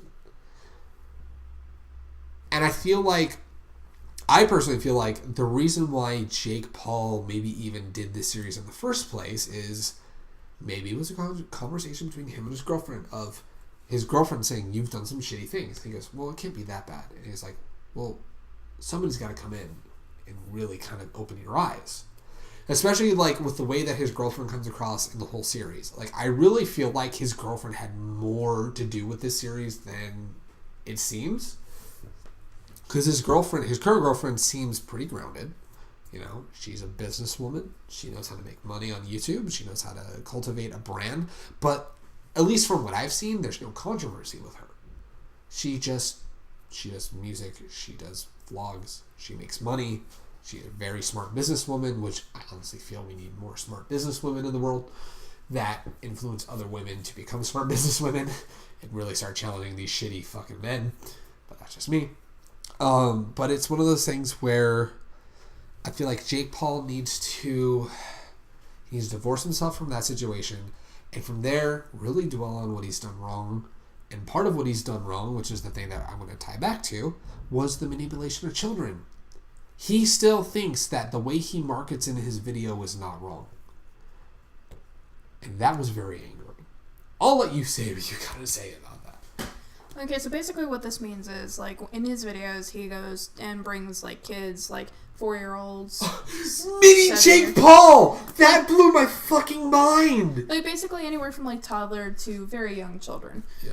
And he basically is just like, put this on where we need it for the merch and everything. We gotta sell shit, and he's blah, blah, shilling blah. his merch, like, 60% of the video. And his target audience is kids anyway. Yeah. They're like, younger kids, preteen kids, maybe even teenage kids at this point. I don't keep up with demographics anymore. But just the idea of going up to a child, telling them to put on a shirt because they're marketing for the brand, and then turn around and say, I'm not manipulating children. That's not manipulation. He straight up said that. I feel like it's bullshit. I feel like it's people just hating on me. I feel like that's people just saying, fuck you, Jake Paul, and I'm sitting there like... No, there's the legit... Okay, it's like, H3... not know the definition of H3 did a video about the manipulation of the kids, where they were talking about, okay, what's the big thing? Buy that merch. Buy that merch. That's all he fucking... He did a fucking music video for it. Shilling his merch. Yo, go tell your mama she's got to buy it all. Yo, spend $100, free shipping, y'all. It's like, how is that not... Was it Jake or was it Logan that said if it's not this merch, tell her to throw it out? That was Logan. Logan okay. says, if it ain't Maverick merch, tell your mom to throw it out. That was Logan. Oh, okay. Yeah. Logan was the one that was straight up like, okay, Jake Paul was like, yo, spend all this money on my merch. Logan was the one that was like, if it's not Maverick merch, go kill your parents. But no, it was, he sat there and said, no, it's just a bunch of... That's not manipulation of kids. Which, there is an update, because there's been a lot of fallout from this. And we've been talking about this way too fucking long. I think this will probably be our cutoff. This is going to be the cutoff. I'm going to take a quick break, get another drink, go use the restroom again. But after the fucking small bladder Greg over here, anyone who's seen me stream when I used to stream, Crap, I need a drink too. Yeah, right. So we'll take a quick break. Boop boop boop boop. People can enjoy the break. But anyway, so it's one of those things where fucking Jake Paul says that. But there was a video from a guy named Nerd City that he broke down all of this shit, and in the wake of this whole thing, so Nerd City number one, he praised Shane for handling that situation, because Nerd City said, I sent this information to Shane beforehand, and I straight up said that this is something that needs to be talked about, and he had no idea until the final episode if it would be talked about, and he talked about it, which was wild. So it's one of those things where he praised the way Shane handled it and approached it and all that crazy shit, but he also made a retort of, it's insane that Jake doesn't want to acknowledge that someone like him, yeah, I totally get you. It's insane that somebody like him does not want to admit that he, that he as big of an influence as he is, and he had a lot of shit to say about it. Yeah. You know, and it's like, it was so wild seeing Nerd City go like, I'm glad Shane covered this. Jake Paul needs to admit more of this. So, I don't know. So, I gotta say, this is gonna be the cutoff point. Then we're gonna take a break and then talk about the rest of our shit. But anyway, so the final thing, I'm gonna ask the big question. Do you feel Jake Paul has any chance of trying to redeem himself? And if so, how would he be able to redeem himself? I honestly don't think that much. Mainly just because it doesn't matter if he acknowledges what he did or not. It's going to depend on how he acts going forward. And right. If he's anything like his brother in the long run, he's not going to change. He's not going to learn from what he did, even if someone else is telling him you have an opportunity to do better. Right. The corruption might already be too much at this point. Which we and don't with how he's always looking over at his brother and like seeing what he's doing, I don't think it's going to work. Right. I think it's just too late. So you think it's too... My opinion is it's just going to be hinging on how he handles it from here. So there was a Twitter exchange because Shane had posted on Twitter, like, I'm so glad I got to do this. You know, I love you, Jake. I hope everything's good. And Jake had actually replied, thank you for everything. I love you too, Shane. And, you know, it's one of those things where, you know, people gave Shane shit for, like, hey, you're sitting there giving this guy a platform. But I feel like he gave him the platform not for the sake of giving a piece of shit a platform, but to really question him. And would you agree that he really dug in deep on some very controversial topics? He really did. Some people are saying that he didn't, but I think he did. I'd say there are a few things that he probably could have gone harder at him. There really are. But he didn't just, pass it off. There are. Like, okay, what's one thing that you feel like, specifically, that Shane could have gone harder on? I feel like, just from what I saw, the Martinez thing. Yeah. I feel like that could have really been hammered a little There harder. was a whole Verge article that said that that's the reason why the series wasn't good and there was a bunch of flaws. I just think, especially because he has had issues with racism in the past, that he very much should have dug deeper into that. I totally get that. But he hammered home the child manipulation thing. He hammered home the thing about his ex. Yeah, because he straight up was like, you're putting... for the child manipulation thing, he straight up said, I believe Nerd City 100% that you are manipulating children. He even said, you may not realize it because that may be all you know, but that's what you're doing. But that's what child manipulation is. Yeah. Regardless of whether you're aware of it or not. That's what it is. Yeah, and it's like he really hammered home that. But at the same time, he also hammered home the X thing of your anger is misplaced. He said he believes Alyssa Violet. He's like, your anger is misplaced. You're not angry at her. You're angry at Logan. And you're angry at... That was the other thing I want to say.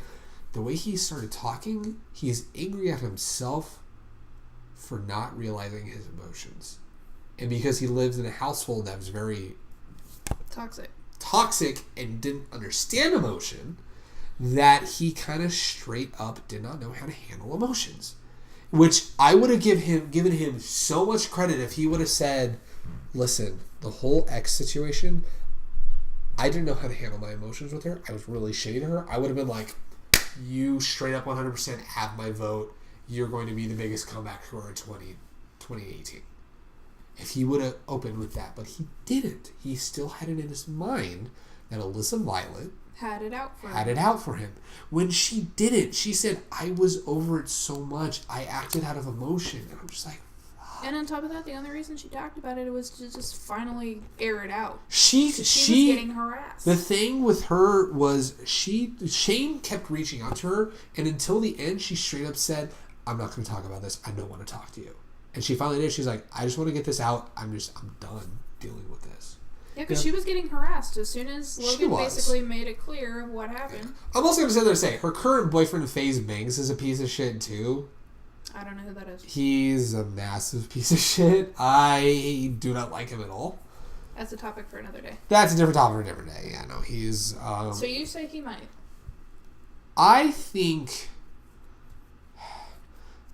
Like I said, so at the end of the day, it's going to depend on how he handles it from here.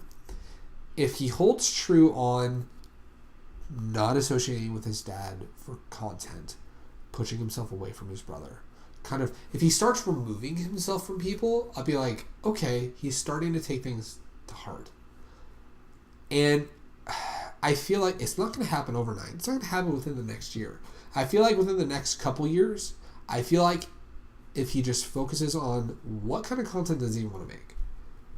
What does he want to make that's a positive influence on a bunch of people? If he wants to take it to heart, he'll dwell on those things because he's got a massive audience. And the fans that sit there and say, man, you're not savage anymore, go fuck yourself, he doesn't need those fans. I feel like the big thing with Jake Paul is this is an example of why I never wanted fame at a young age. Because I would not know how to handle it. And Jake Paul's the prime example of how to not handle your fame at a young age. I'm going to quote, this is going to be a weird connection. I'm going to quote James Root from Slipknot. He said, I'm glad that Slipknot got popular when I was in my mid to late 20s. Because if we got popular in my early 20s, I would be dead. I would not have handled it correctly. He is straight up admitted. Everyone in Slipknot has admitted, I'm glad we were a little older before we got famous. Because the thing is, as you get older, you mature, your worldview expands, you know how to handle yourself. And I feel like he got popular on Vine when he was 16, 17, 18. And that's very horrible when it comes to that. But I feel like he's going to keep people like Shane close. He's going to keep people like his father and brother far. And if he's truly going to redeem himself, that's what he's going to do. But it's all going to be hinging upon what he decides to do. So, because this is going to be a long podcast, everybody, I'm just going to switch to the away screen with the hardest reset logo that says "Be right back." Oh, okay. We're going to take a quick break, ladies and gentlemen. Should I grab some music for people to enjoy? No, that's going to get copyrighted on YouTube. Do some royalty-free stuff. I don't have a playlist of royalty free. Oh, well. So we can't pull any up, like, on our phone? You know what? Yeah, you know what? I'm going to just grab some music that hasn't get pegged in the past. So we will be right back. This is literally like a Critical Role break. But we shall be right back. I'm bringing up some music right now. Meanwhile, this episode is sponsored by Team 10. Yo, fucking get that fucking Jake Paul merch. Fucking Jake Pauler's in the house. No, anyway. So, we'll go with that. So, thank you guys so much. We'll be right back. We will be right back. And we will see you guys in a little bit. We're going to go ahead and handle our bathroom needs, drink needs. And we will be back with the second half of the podcast. It's going to be a very long fucking podcast, but we'll see you guys in a little bit.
the way that we're coming back, ladies and gentlemen.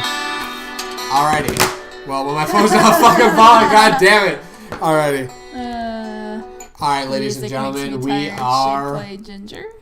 Alright, ladies and gentlemen, we What are... is Ginger? That is a metal band that released new music. Ladies and gentlemen, welcome back to the HR office. We're back. We're playing copyright-free music.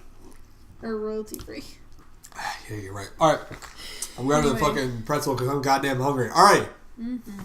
So, actually, you know what? I removed this from the topic list. But I'm going to talk about it anyway. Because we're eating. I'm going to tell you. Because so Robert says I'm uncultured and failed at my job. Uncultured. Uncultured, yeah. So, basically, I was supposed to let her know about any new metal music that's coming out, and I didn't know this band. Anyway, these pretzels are making me thirsty. Anyway, all right. These so first pretzels are making me thirsty.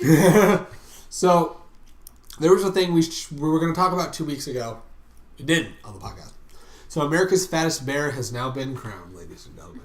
Oh, good. There was a Fattest Bear contest. Let me read you this article from the Washington Post. Because I've been waiting for these results. An Alaskan brown bear known as 409 Bead Nose has had her hands full with 2 new cubs in the summer of 2016.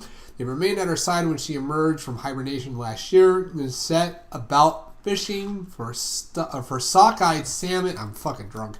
Sockeye salmon in Katamai National Park. In other words, Bead Nose was sharing the spoils.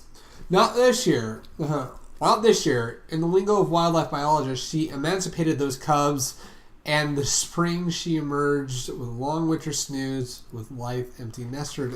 There's a lot of shit going on.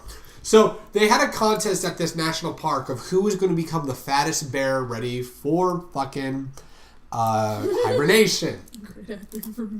Yeah, you're right. So basically, we found out that this Bean Nose 409 was the fattest bear. I mean that they're going to survive hibernation the longest. There's a massive, big old thing that happened. The thing I want to ask you, babe, what do you feel about an obesity contest with bears? I say obesity, but they need to get fat to survive the winter. You know, one thing I love about this day and age now is that we have enough time and resources, right? Yeah, to have a contest of this multitude. It's so good, and I'm just like, I'm glad we're paying everyone the big bucks for this to happen. Thank God we have professionals. We're preserving the life of bears, talking about how fucking fat that they are. We're raising awareness for brown bears. There you fucking go. There you go. Roman says, "Can I enter the contest?" Are you a bear? Yeah. Are you a bear? Are you a bear? Slow news day, perhaps. Oh no, it's so good. They spent a whole week doing this contest. Well, no, I mean when the news broke on this article. The thing is that this was news for a week. She's saying maybe they posted it on the website Maybe. Because it was a slow news day. Maybe. Maybe I am. Maybe I am a bear. I think we solved the mystery of why you can't get a girlfriend, Rosie. Oh, shit! Because you're a bear. God damn. Well, bears are, hairy gay men. Oh, you need to find find a twink boy. He's doing the cry face. Yeah, right? But no, it's just, I'm glad we have the resources to have a contest like this. Thank God, because that's a good point, Ramona Brown. So Trump actually shut his Cheeto mouth for a whole week. Well, I mean, no one pays attention to Alaska for one thing, so this is probably why this news broke out. Right. Greg, I'm on my way. But no, it's like, thank God we have these results now. Right. Because this has been weighing heavily on my soul for like a month. Yeah, who's the fattest? I can now go to bed and sleep peacefully, knowing that we have crowned the fattest bear. Well, you want to know why I can also go to bed peacefully? Is because of the fact that I am now part robot. Ladies and gentlemen, those of you who do not know, Robot feels threatened. I am a diabetic. I'm a type 1 diabetic. I got my insulin pump at the beginning of the year. And now I get my my blood sugar readings for 24/7. All right, 24/7, 365 intervals. I have access to my blood sugars at all times of the day. And I am seriously excited because I am partaking in what's called consistent glucose monitoring. And eventually on auto mode where I won't have to think about my fucking insulin as much. I am as close to an insulin, like an artificial pancreas, as I can. I'm honestly feeling attacked right now is what Robert said. But, This update is sponsored by Medtronic. Yeah, right, yeah. So it's not actually sponsored by It's Medtronic. not an actual sponsor. No ad here. So I recently got, I've had this pump since the beginning of the year, and I recently went to a class. Greg will want a cookie. No. Sugar-free cookie? Maybe. That, yeah, I'm gonna do some real-time shit. Keep them entertained for just a brief. Oh, but you don't have fucking bags. Never mind. Why do you do this to me? I don't know. No, I was gonna go get the carb count for the pretzels. But it's one of those things where My father-in-law was like that for a while. So I gotta enter in the amount of carbs that I've had right now. So I'm entering my carbs right now. It's a guesstimate. Who the fuck would eat a sugar-free cookie willingly? A diabetic who wants to feel loved when they can. How does that... Never mind. I've been drinking, babe. Listen. Anyway. I know. I know. Anyway, so I'm now part robot. I am that much closer to an artificial pancreas. And it's pretty wild. Okay, babe, you were with me with the class. What do you think about me dealing with all this? There's a lot. What do you think about me? No, wait, go ahead. No. Okay, not me, but what do you think about this whole process? Mira want a cookie since your boyfriend is a fucking loser. A cookie is a cookie, man. Sugar is stevia is sweet either way. Hey, you're right. As someone who doesn't use stevia... We don't use stevia in the fucking least. No. I mean, I don't use artificial sweetener. You do. I do. I'm going to die at 30 from cancer of artificial sweeteners. Don't say that. That's what they say is going to happen, apparently. But, yeah. Anyway, so with the whole... You're going through the whole insulin pump shit. I'm not going to die at 30. Anyway. But with the whole insulin pump thing, what do you think about all this stuff when I was going through my classes and stuff like that? There's so many things to learn. I don't know how you people do it. Romaine and lettuce over here needs to shut their mouth. Sip stevia sweetened coffee. Ooh, there you go. Yeah, no, it's crazy. I also don't do coffee. Ooh, damn. I do frappuccino, but that's it. Ooh, goddamn. You were with me at Starbucks. Yeah. Frappuccinos are the... That was where I first started watching the fucking Inside the Mind of Jake fucking goddamn Paul. Who his channel's gonna come crashing and burning. There's no one's gonna watch me. I'm kidding. I'm fucking kidding. Anyway, so, Romaine lettuce over here? I don't understand that reference. Who is romaine lettuce? Oh, are you talking about Romano? Romaine lettuce over here, and he's just Jesus. Romaine lettuce. Romano also speaks from a point because her brother is also diabetic. Right. And her father-in-law is diabetic. Uh-huh. So she has diabetics in the family. Yeah, because I forgot how to spell Romano. Yeah, no, she has diabetics in her family. So the funny part, so the funny, sad face. So the funny part is, people sat there and be like, Greg, how can you drink when you're diabetic? I'm like, it's called hard liquor. It's called there's no carb count. It's called it's lower calorie. Okay, so I will straight up admit, I was drinking my Bud Lights on the podcast. I've actually phased out beer. Because beer is way higher calorie and higher carb, and it's hard to keep track of. Except for yesterday, because you had beer, in the beer cheese. I did, but you had the can. But the deal was, it wasn't the beer with the beer cheese. I did have beer with the beer cheese yesterday, yeah.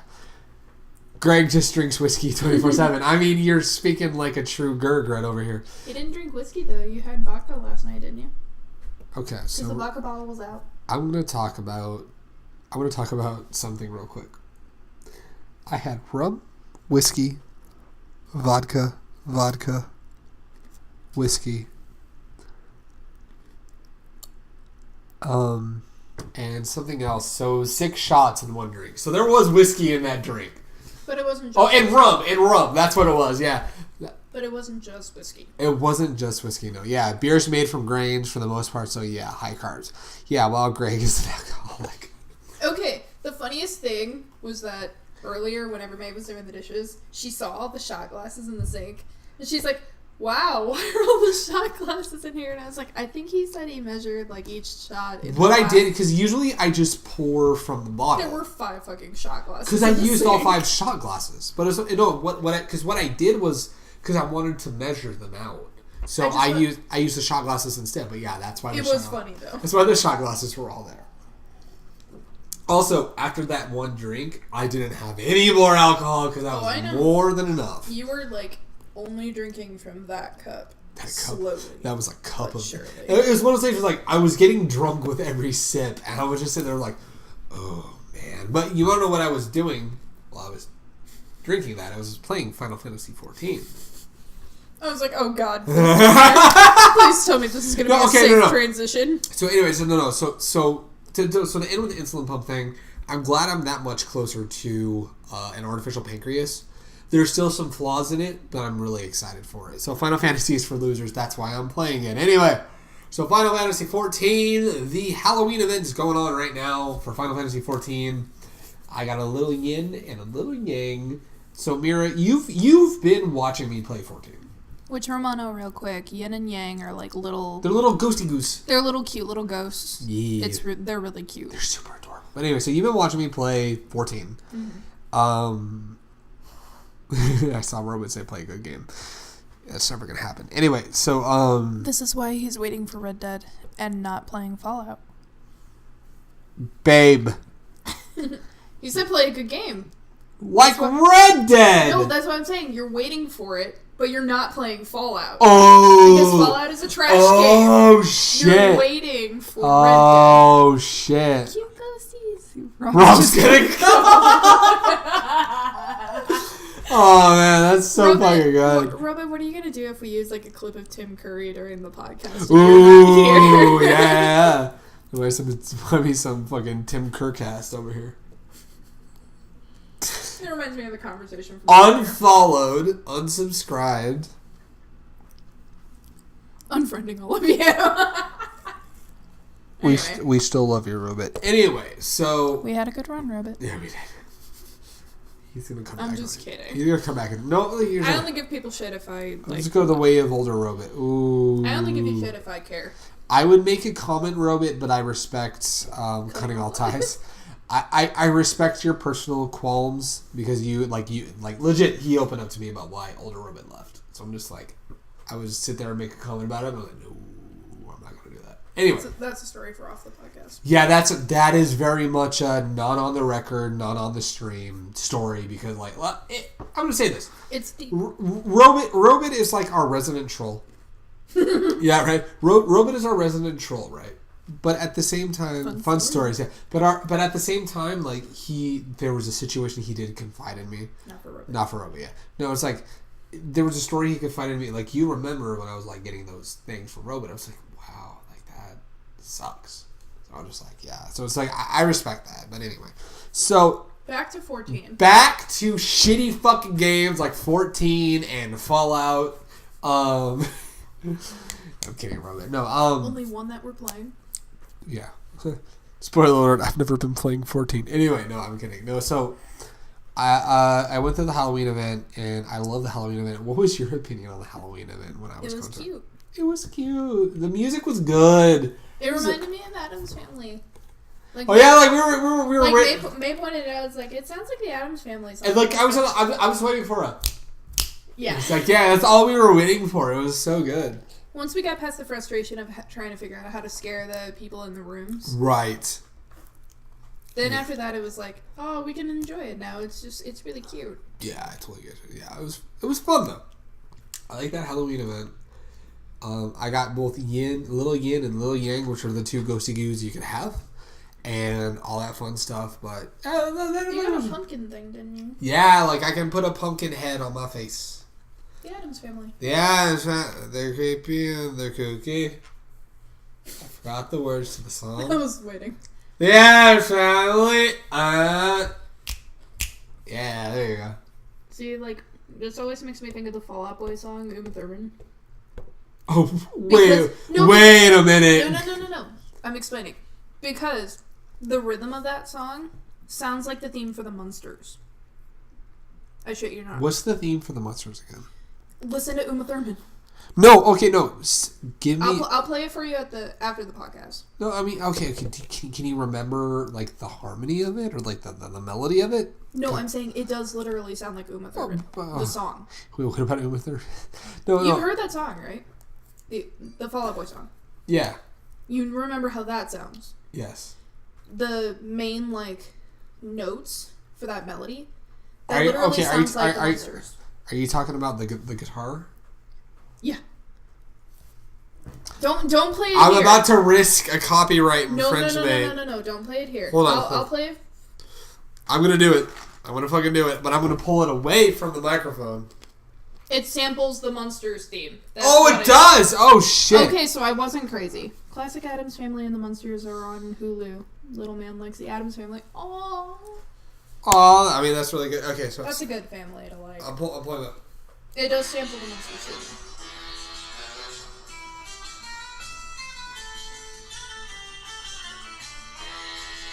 That really... Oh, shit. Yeah. Like, you want to what I'm waiting for? I'm waiting for... You're so crazy, Mira. What I'm waiting for is... She likes to dance like Uma Thurman. Bear me till I confess. That's what I'm waiting for. You never talk to me because I reply in puns. Ooh. Oh, God, the copyright. But no, like... I didn't know that was the Busters. That was why I was so confused when the song came out at first, because I was like, is that the theme for the Munsters? And everyone looked at me like, what are you talking about? This is Fall Out Boy. Ooh. I was like, fuck you. The fact that it's... Well, because I watched the Munsters on Nick at Night whenever my mom and I were on our own. Right. That's your punishment, Mira. But no, like, my mom would always tell me, you better be sleeping, like, go to bed, because it would be on late at night. Right. I watched the Munsters and the Addams Family late at night. The creepy and the kooky. But I really loved the Munsters. I can't explain. Can I? Are you ready? Are you ready for an edition? When is Robot Cast? Well, come on over, dude. Like, I would love to have you on the podcast. You have to actually be here, though. Yeah, there you go. Anyway, so can I admit something? Mm-hmm. I don't know what the Munsters are. I've never seen it. I don't know anything about the Munsters. Yeah, I don't know anything about the Munsters. I don't know. I know the name, but that is it. The Munsters are on Hulu. If we can ask Chrissy, if we can use her Hulu real quick, I will introduce you to the Munsters. Because if you liked classic Addams Family, you'll like the Munsters. Oh, okay. It's in the same sort of vein. This is a sidetrack point. I'm on my way. Can we talk about how Gomez Addams is the best husband in any fucking show ever? Greg doesn't know the Munsters. Yeah. I'll introduce him. Not coming over. I'll introduce him. Mom's been getting on to me about going to see you guys. We'll figure it out at one point. But yeah. We'll figure it out, Romano. Oh, yeah, hell yeah. Well, I'll introduce you to the Munsters because, like, speaking of introducing you guys to things, you guys finally watched Princess Bride. Yeah, we finally watched it after so many years. That was a good fucking movie, by the way. Like, we'll talk more about that when May is feeling better. Yeah. Just because the both of you had been wanting to watch Yeah, we'll talk about the fact that last weekend, May and I finally watched The Princess Bride for the first fucking time. So good. My favorite part. Yay! Yes. My favorite part of that whole fucking movie is just the... Just watch The Princess Bride. What the fuck? You use that word. Inconceivable! You use that word. I don't think you know what it means. I don't think it means what you think it means. That's what it is. That movie's so ridiculous. It was so good. Oh, yo. But then this is another topic we got to talk about in this part of our fucking hype. You showed us Princess Bride. We showed you motherfucking Castlevania, the Netflix series, which is coming out on Friday. So, to preface this, go ahead. Because I explained to you guys why I hadn't watched it yet. Right. When I was still in Missouri, my internet took major shits. Right. And basically, I'm not a What's witch. your wife? I love that scene.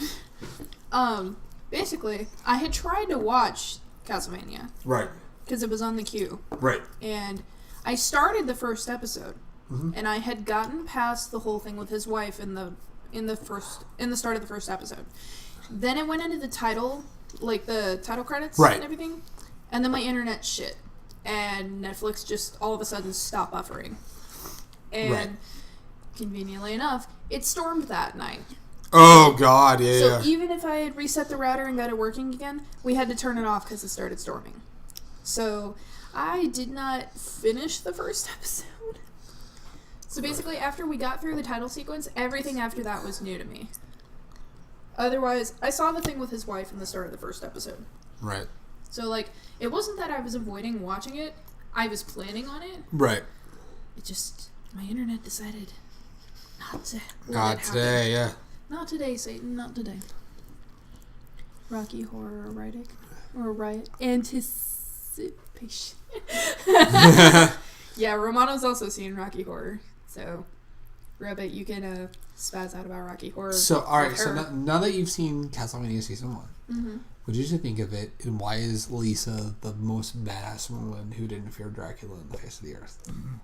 I honestly like the female speaker that Trevor talks to. Oh, the one that helps her, the one that helps him at the end? She was awesome. I like her. No, May and I were talking about it, and it was one of those things where we love Lisa because it's one of those things. At least Romano isn't uncultured.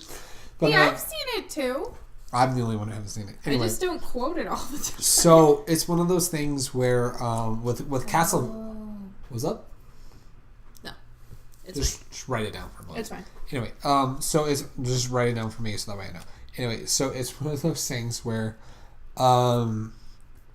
you were talking about Lisa. Yeah, so Lisa just confronting, okay.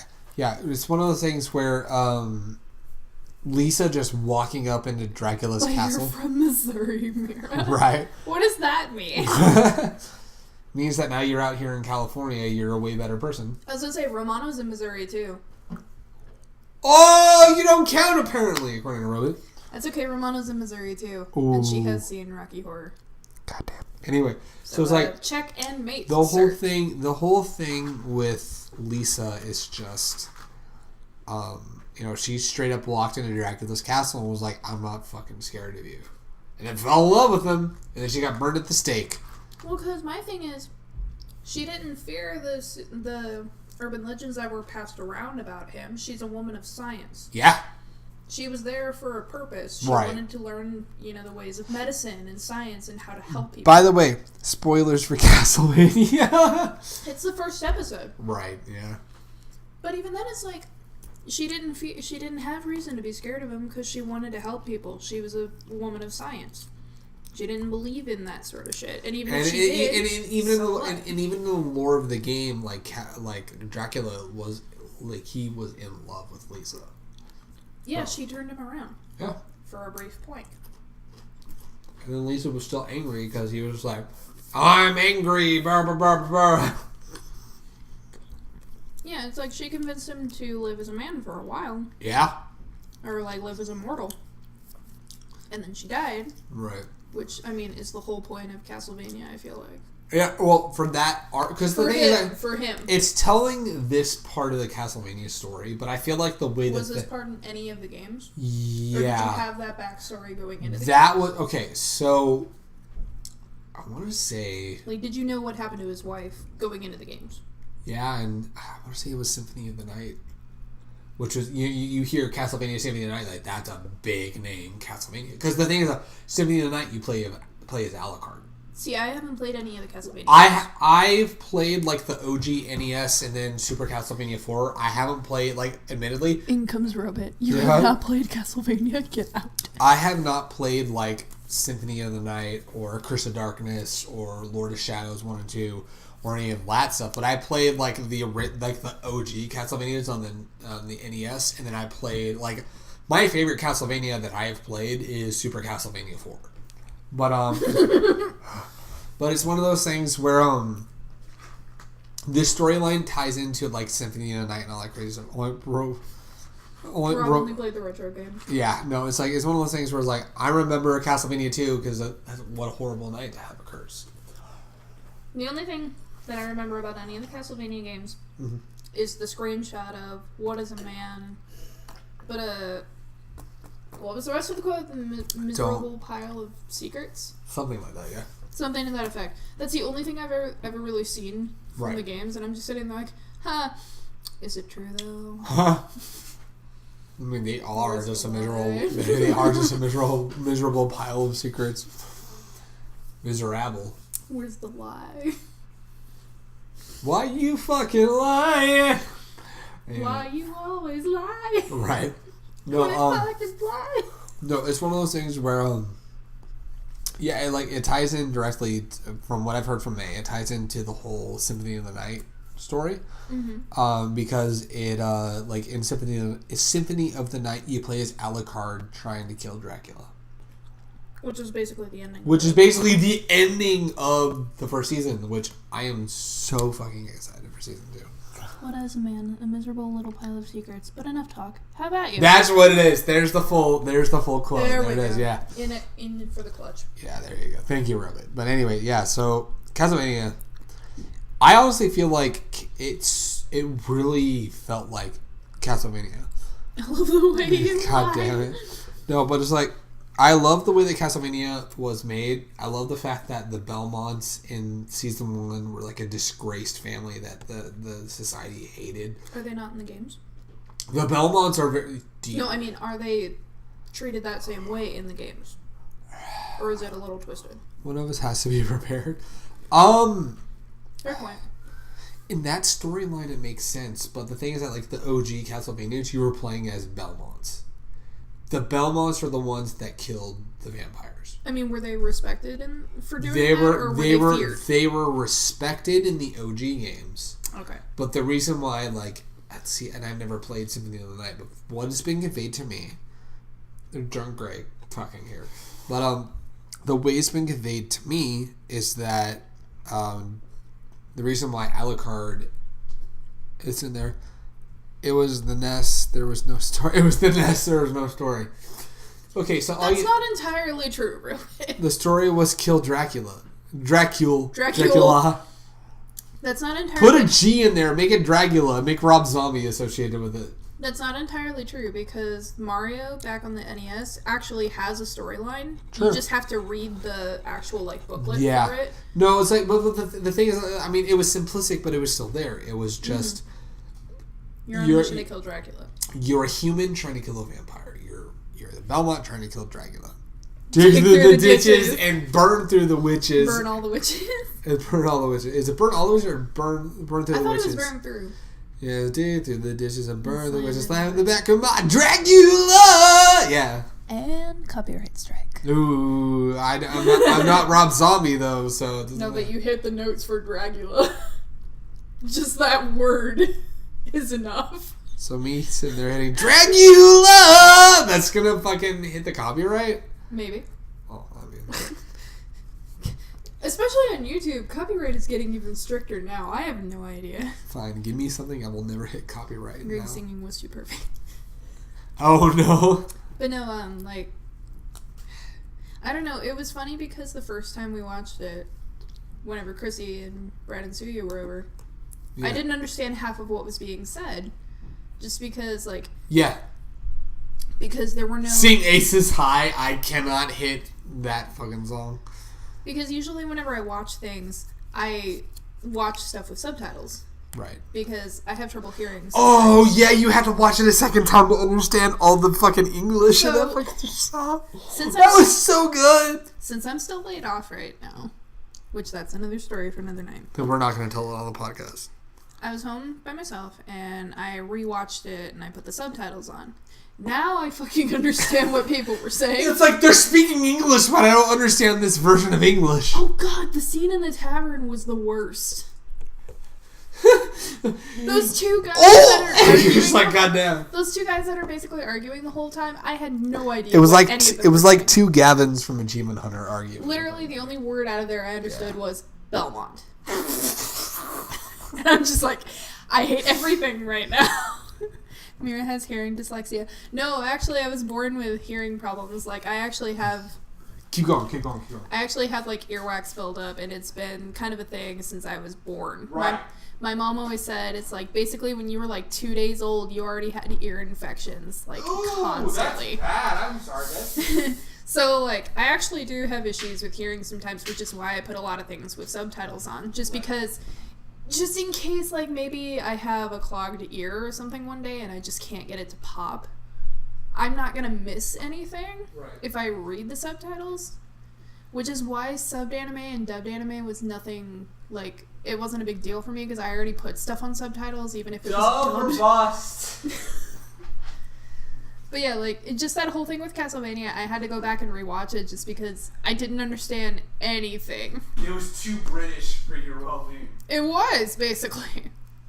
And I don't mean to try and sound racist, but I mean, there are some dialects of British. It's not racist when you're also white.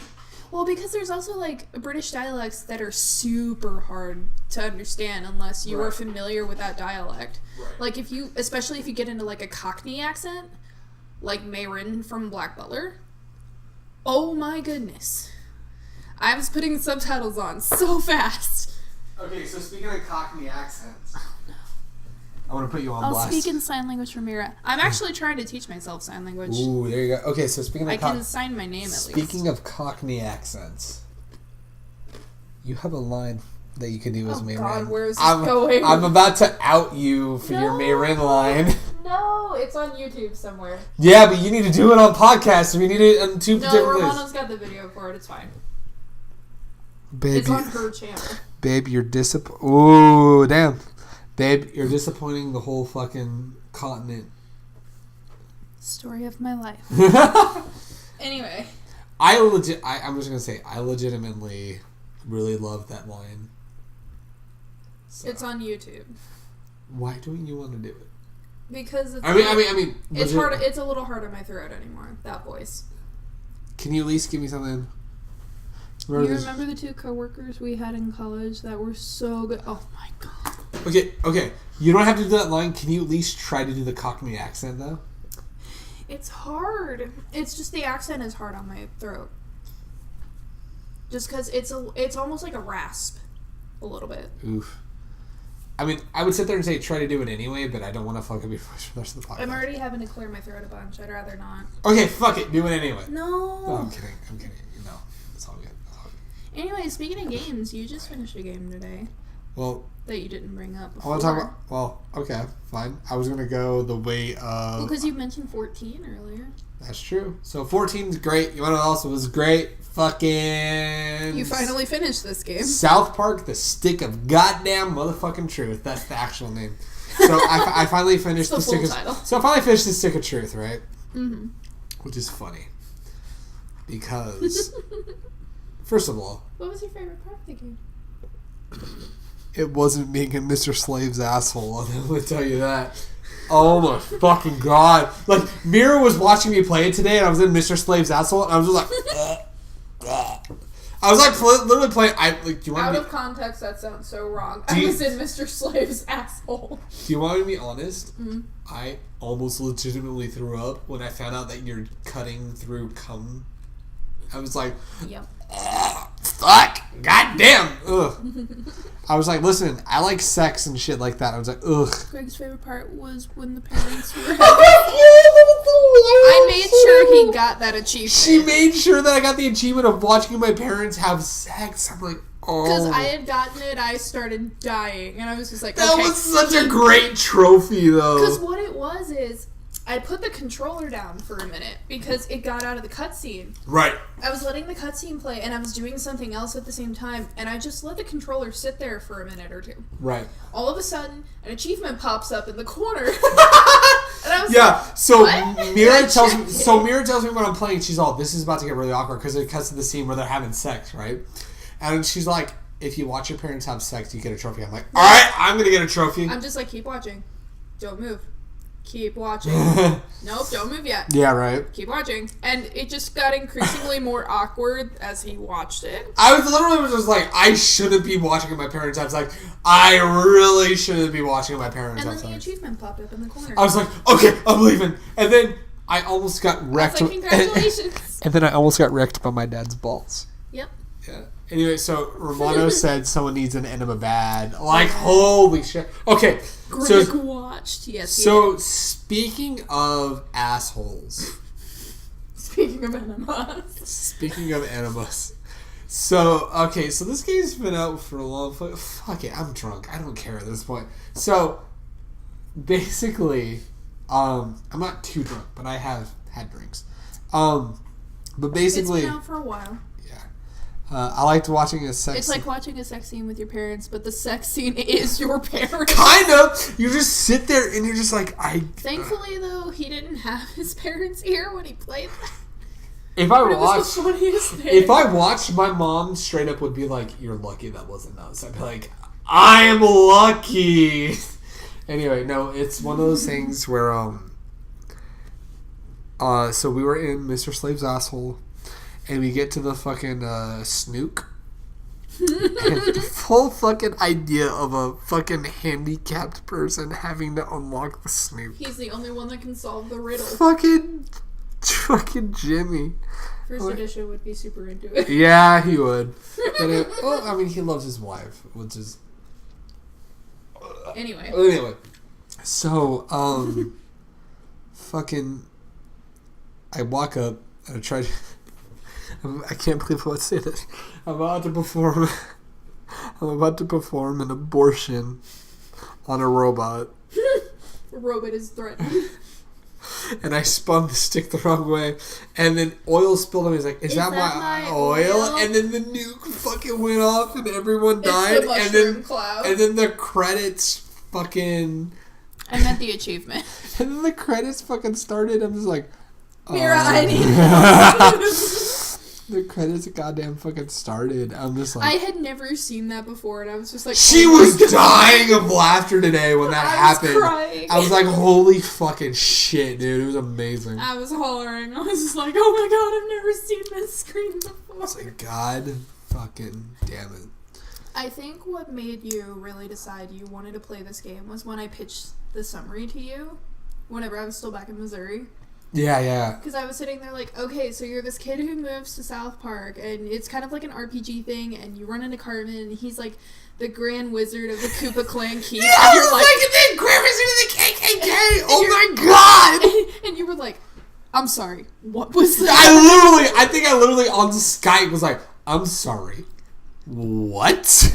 I was like, no, it's not the Ku Klux Klan, it's the Koopa Clan Keep. And I was just like, and no, like, of course hold he is. the goddamn motherfucking fuck up. The Grand Wizard. The Grand goddamn Wizard. It was so good. He's like, of course he would be.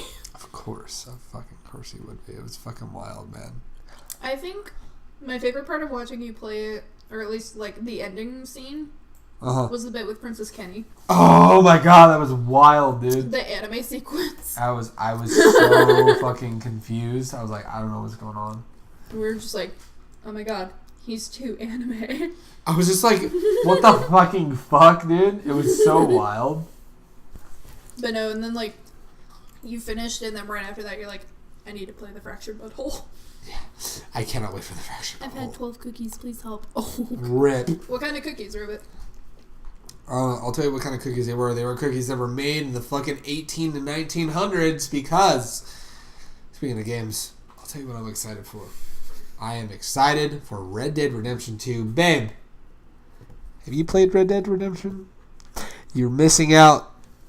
Hey, I finished The Last of Us last You night. ever Finally. fucking did. After like years. Oh, Snickerdoodle cookies. Those are so May good. would be like, oh shit. But anyway, so Snickerdoodles are so good. So Red Dead Redemption 2, I'm so excited for. However, people have been giving into some controversy with Red Dead Redemption 2. So it was revealed, I don't know how, but people were saying that Someone probably leaked the information. Someone leaked that there was a 90 plus hour work weeks being made that were being performed by Rockstar employees to finish Red Dead Redemption 2.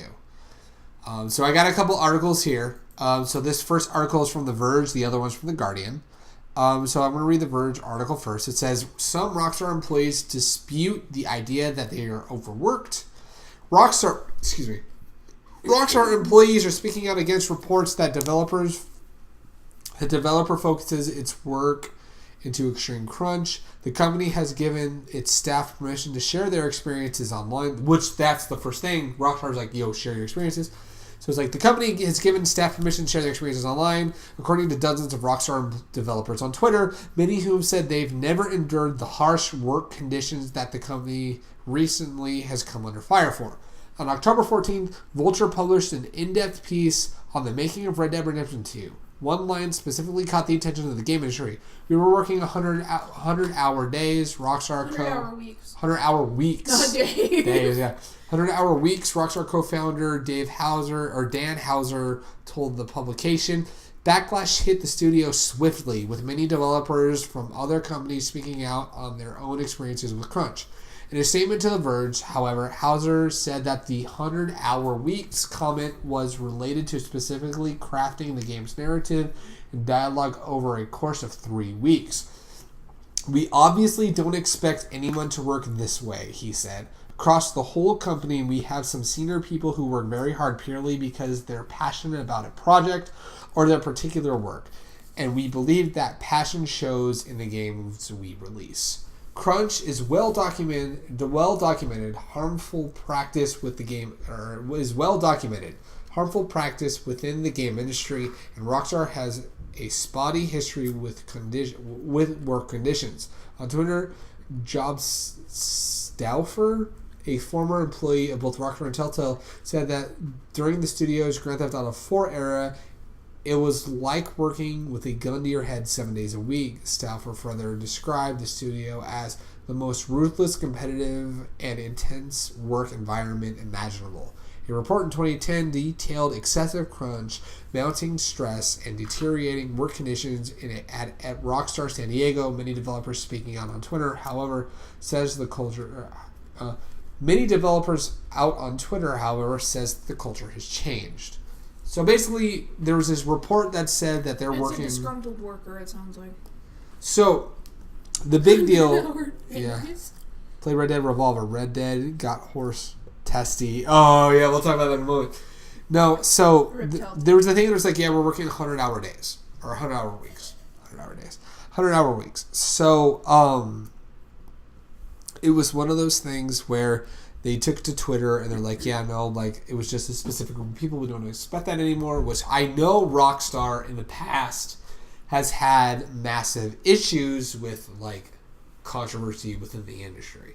But they've learned from there. And in fact, there was a report that was published a couple weeks ago that they straight up talked about how we don't work with famous people anymore. They only work with, like, people within the industry that are very well off with the industry, right? Because of the lack of controversy, and also they understand what's going to come from when you work on a video game. So,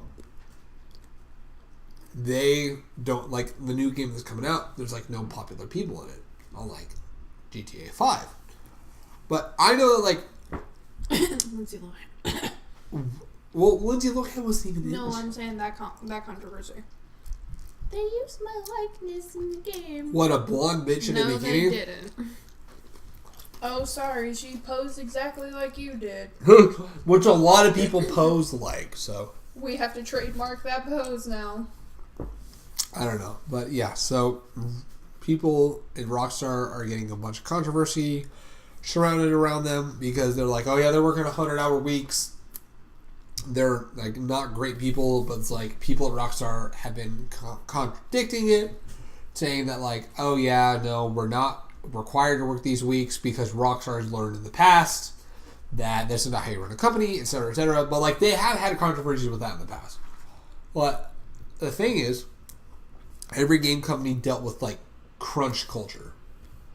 So it's one of those things where, you know, they're not an exclusive company dealing with it, but they're actively trying to make it better.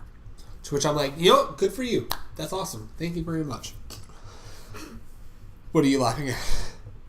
I'm laughing at that article I found. Which one? I'm finally reading it. Which one?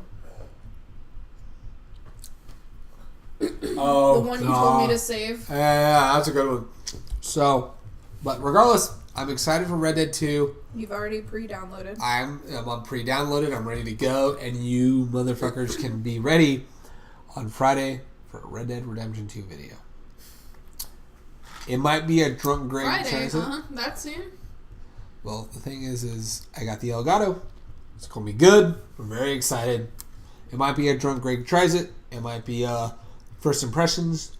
I'm gonna be working on. I want you to play that game sober because you've been waiting a long time. Legitimately though, like I say, it might be a drunk Greg tries it. It's not gonna be drunk Greg tries it because it's one of those things where I have been legit excited for that game since the first trailer came out.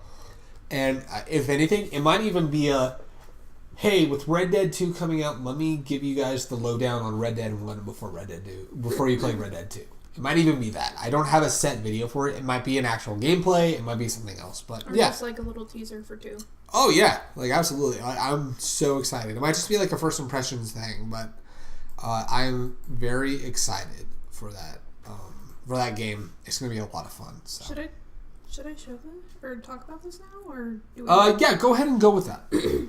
Okay, so an article I found just before we went on the podcast. I gotta step away for a quick moment. I'm gonna listen. Go ahead. And Greg was like, "You need to share this article during the podcast." This is a great fucking article, though. It's pretty great.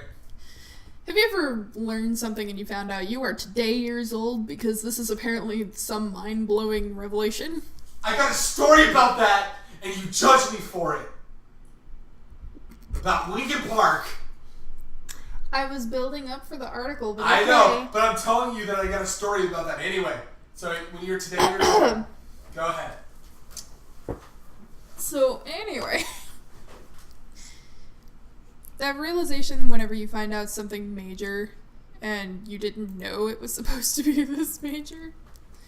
So an article I found, it says that trippy green code in the Matrix is just a bunch of sushi recipes. And so this article is from munchies.vice.com or something. So it says, the first few minutes of The Matrix are ominous and disorienting. A torrent of lime green characters trickle down and then jam the frame. From afar, it looks like utterly indecipherable code. If you peer closely, however, you'll be able to discern that it's a jumble of Japanese characters, hiragana, katakana, and kanji. The Wachowskis, who directed the movie, have opened every subsequent film within the Matrix franchise with this sequence. You could even consider the green techno rain the series' defining image attribute. For those of us who found it impossible to get a handle on what exactly is gushing onto the screen, though, I've got news. As it turns out, we've been played. Oh, no! The man behind the code is Simon Whiteley, who worked as a production designer on the film. In an interview with CNET last Thursday, Whiteley revealed that the source of that mystifying code is none other than a batch of his Japanese wife's cookbooks and the sushi recipes he found within them. Oh my god! I like to tell everybody that the Matrix's code is made out of Japanese sushi recipes, Whiteley, who's also lent his design talents to Babe and the Lego Movie, told the publication. Without that code, there is no Matrix. So to recap, this vexing code, which many nerds have surely spent an ungodly amount of time trying to decipher, is a bunch of sushi recipes. So wild. Good. Thanks for clearing that one up. Thank you, yeah. This will no doubt lead some obsessive franchise fans to extract the recipes from each frame. I wish anyone who braves such an endeavor good luck. Can I say? Plus, there's this. Oh, no. In spite of the fact that Whiteley was the architect of one of the film's most indelible sequences, he was uncredited in the film. What? That's a shame. Oh my god, I want this guy on the podcast. Holy shit. I am today years old. Okay, so I'm going to tell the story of being motherfucking today years old. So, anyone who's a fan of Linkin Park. Hey, you're outing yourself, babe. I am, because I never knew. Anyone who's a fan of Linkin Park knows. Robot's gonna hate you here in a that track 11 on Hybrid Theory. It's called Cure for the Itch. And it opens with like some people doing some weird shit, and he's like, folks, and you hear one random person goes, folks, we have a very special guest for you tonight. Oh, I'd like to introduce, and then you hear Mr. Han. The guy that goes, folks, I have a very special guest for you tonight. Do I need to cut a bit? That's Mike Shinoda. I had... Easy. I had no idea that was Mike Shinoda until about like 4 weeks ago. I've listened to that record. I almost want to say it was 2 weeks ago. No, it was like 2 or 3 weeks ago. It couldn't have been 4. It was like 2 or 3 weeks ago. Greg. I legit did not know that was Mike motherfucking Shinoda saying, folks, we have a very special guest for you tonight. I'd like to introduce Mr. Han. I'm just like... Boy. I just... Here's the thing. If we ever met Mike Shinoda, we're gonna see him. If I ever met him, I'd tell him that story of I didn't know that was you until like 2 or 3 weeks ago. He was straight up being like, dude. All we have to do is hang around Little Tokyo. He may or may not. He may be at fucking Little Tokyo. Yeah, absolutely. No, so... I am today years old. But then, okay, I have something that you don't know, that for the 2014 Download Festival set where they played Hybrid Theory in its entirety, he re-recorded all of his shit for Cure for the Itch that Mr. Han fucking scratched. You told me this. That's what I'm telling you now, though. No, I mean, you told me before. I know that! I'm just telling you on the podcast! Easy. Anyway. So... Alright, so I'm done with that right now. So, okay, so I'm gonna get a lighthearted topic out of the way as well before we get to like a serious topic. So I like hockey way too much. Anyone who knows me knows that I like hockey way too fucking much. So when I'm gonna start, ow! Sorry. I never would have known. Anyway, so I wanted to show people. So I have my 2 favorite teams that I'm wearing right now. So I am wearing... Greg needs his nap. I got this at the playoff game last year when the Ducks were playing the Sharks. Hockey-ho. This is the Kez dispenser. It's Ryan Kessler. His face is on the fucking shirt. But at the same time, I'm also wearing the team that I also fell in love with last year, the Vegas Golden Knights. I'm wearing my hockey shit, so... Greg, no hats indoors. Hockey has been wild this year. So I'm going to go through your team, my teams, and May's favorite team to see where they place right now. So let's start with my teams. So... First of all, I'm going to go with the other team that I fell in love with. That is the Vegas Golden Knights. They are currently in 5th place in the Western Division at 4 wins and 4 losses. My Anaheim Ducks, my all-time favorite team, the team that I fell in love with when I first watched the Emilio Estevez hit movie, The Mighty Ducks. They are at 5-2 and hit movie. And they are number 1. Shut the fuck up, bitch. They are number 1 in their division, the Pacific Division. Babe. Wait, cover May's team, because it's in that same bracket. So, also in the Western Division are the San Jose Sharks. May's favorite team. They are currently 4 wins, 3 losses. What's the OTL? OTL is overtime losses. Oh, the lol. Okay, right. So, the Sharks... They are 4 wins, 3 losses, and they are in 3rd place in the Western Division. Unfortunately for you fucking goddamn loser, the St. Louis Blues are in last place with 2 wins, 3 losses in the Central Division. That's okay, because didn't the Cardinals go further than the Angels in the playoffs for baseball? The Cardinals didn't make it to the playoffs. But they went further. They didn't go further than when they didn't make it. But they beat your Anaheim Angels. We have your crunch. we have your boy Albert Pujols though. Look how well he's been doing for you. Listen, okay, I want to talk fucking baseball and why Milwaukee should be in the fucking World Series. Because Penguins' best team. Fuck the Sharks. We bleed blue. Ooh, you shouldn't bleed blue right now because they're like the blue blood is fucking tainted right now. Blue Blood is a show. Who? Blue Bloods. It's a show. Is it really? Yeah, it's got Donnie Wahlberg. Of course it has fucking... It's a cop show. Oh, mother fucking course. Oh, man. Give him time. Yeah, basically. Oh, man. Well, okay. See, here's the thing. In the Midwest, when our teams start off really rocky... Well, you guys... Let me finish. It's one of two things that happen. Okay. It's either... we're the underdog, and we come back from behind and take everything, or else we go pretty far. Or we start off really good, and then start kind of tripping up a little bit later on in the season, right? And we don't make it. But at the same time, I'm just sitting there like, you literally cannot win all of them. Chicago is ahead of you. How does that make you feel? They have time, too. Man. Anyway, so that's Chicago doesn't have a great track record. So that's my hockey update. I'm going to sit there and go through hockey updates as the season goes on. Fuck the Blues, too. They're not in fucking... Okay, so I'm going to tell you this. The Dodgers do not deserve to be in the World Series. I'm from LA and Milwaukee deserves... I hope... No, dude, Milwaukee is total shit. Babe? I don't care. Babe.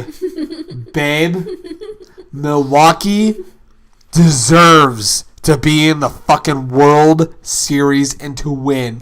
But they got knocked out by the shitty, cheating, fucking LA goddamn Dodgers. Fucking fuck the Dodgers. Are you right? I'm a disgruntled Anaheim fan. The Los Angeles Dodgers. Shut the fuck up. Keep licking my hand. It's not gonna... Oh, there you go. The Dodgers deserve to lose. Diamondbacks' best team. Oh, Robert, we can't be friends. Were you ever really? I'm just kidding. Oh, shit, no. I'm just kidding. I said... Oh, Dodgers. No, legit though. That's just gonna get clipped. Legit though. Yeah, the Dodgers. Try and cover my mouth. I learned that from my sister. I made that same mistake, and she did the same thing I did. I hope the Red Sox win the World Series. I'm just glad Milwaukee's not there. Babe, you can go back to fucking miserable Missouri. But you would be miserable without me. Try me, bitch. You want to put money down for a bet? I don't have money. Exactly. Okay, no, legit though, I hope everyone knows that was a fucking joke. I know, that's why I called your bluff. I'll be Mira now, is what Roman says. Let's just agree on fuck the Reds. Yeah, Cincinnati's dumb. Yeah. Yep. And now Greg is sleeping on the couch. Yeah, motherfucker. No, it's all good. Babe? No plot twist. I'm actually like... I get really sad when it's just me on the bed. Even when you're angry at me? I never really get truly angry at you. Well, no, okay. Well, I mean... You're toxic as hell to the car. Yeah. Did you hear that Yachty might retire soon? They've been saying his contract might be up soon. Like this year specifically, I remember hearing that. I know he signed another contract. Yeah. Like at either the end of how long has Yachty been with the Cardinals though? He's been there at least since I started watching, which is 2006. So the thing is that like he's getting to that age though where he's gonna have to retire eventually. 3 more years. Three more years is what Ramon is. Yeah, he did say he wants to retire as a Cardinal though.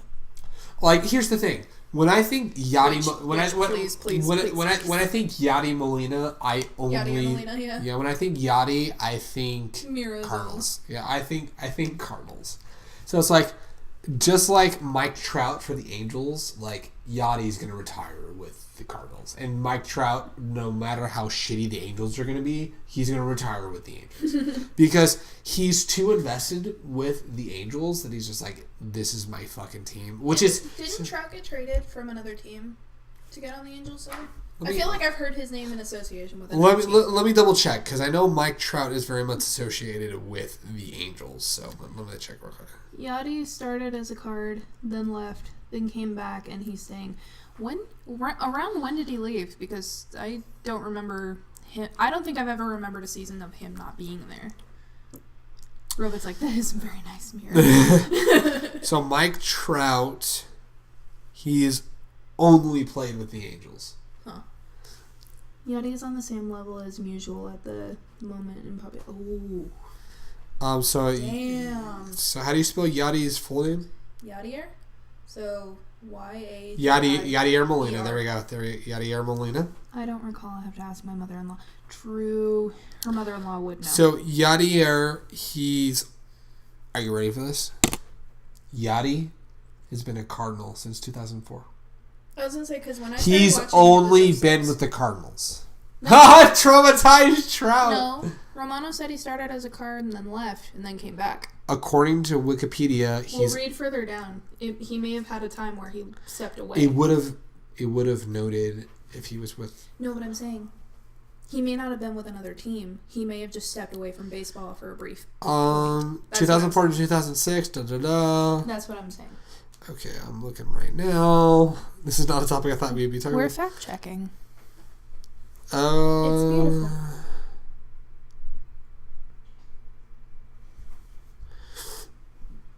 Damn. This episode is sponsored by the NBA. Yo. Robot's like, Trout? Traumatized Trout.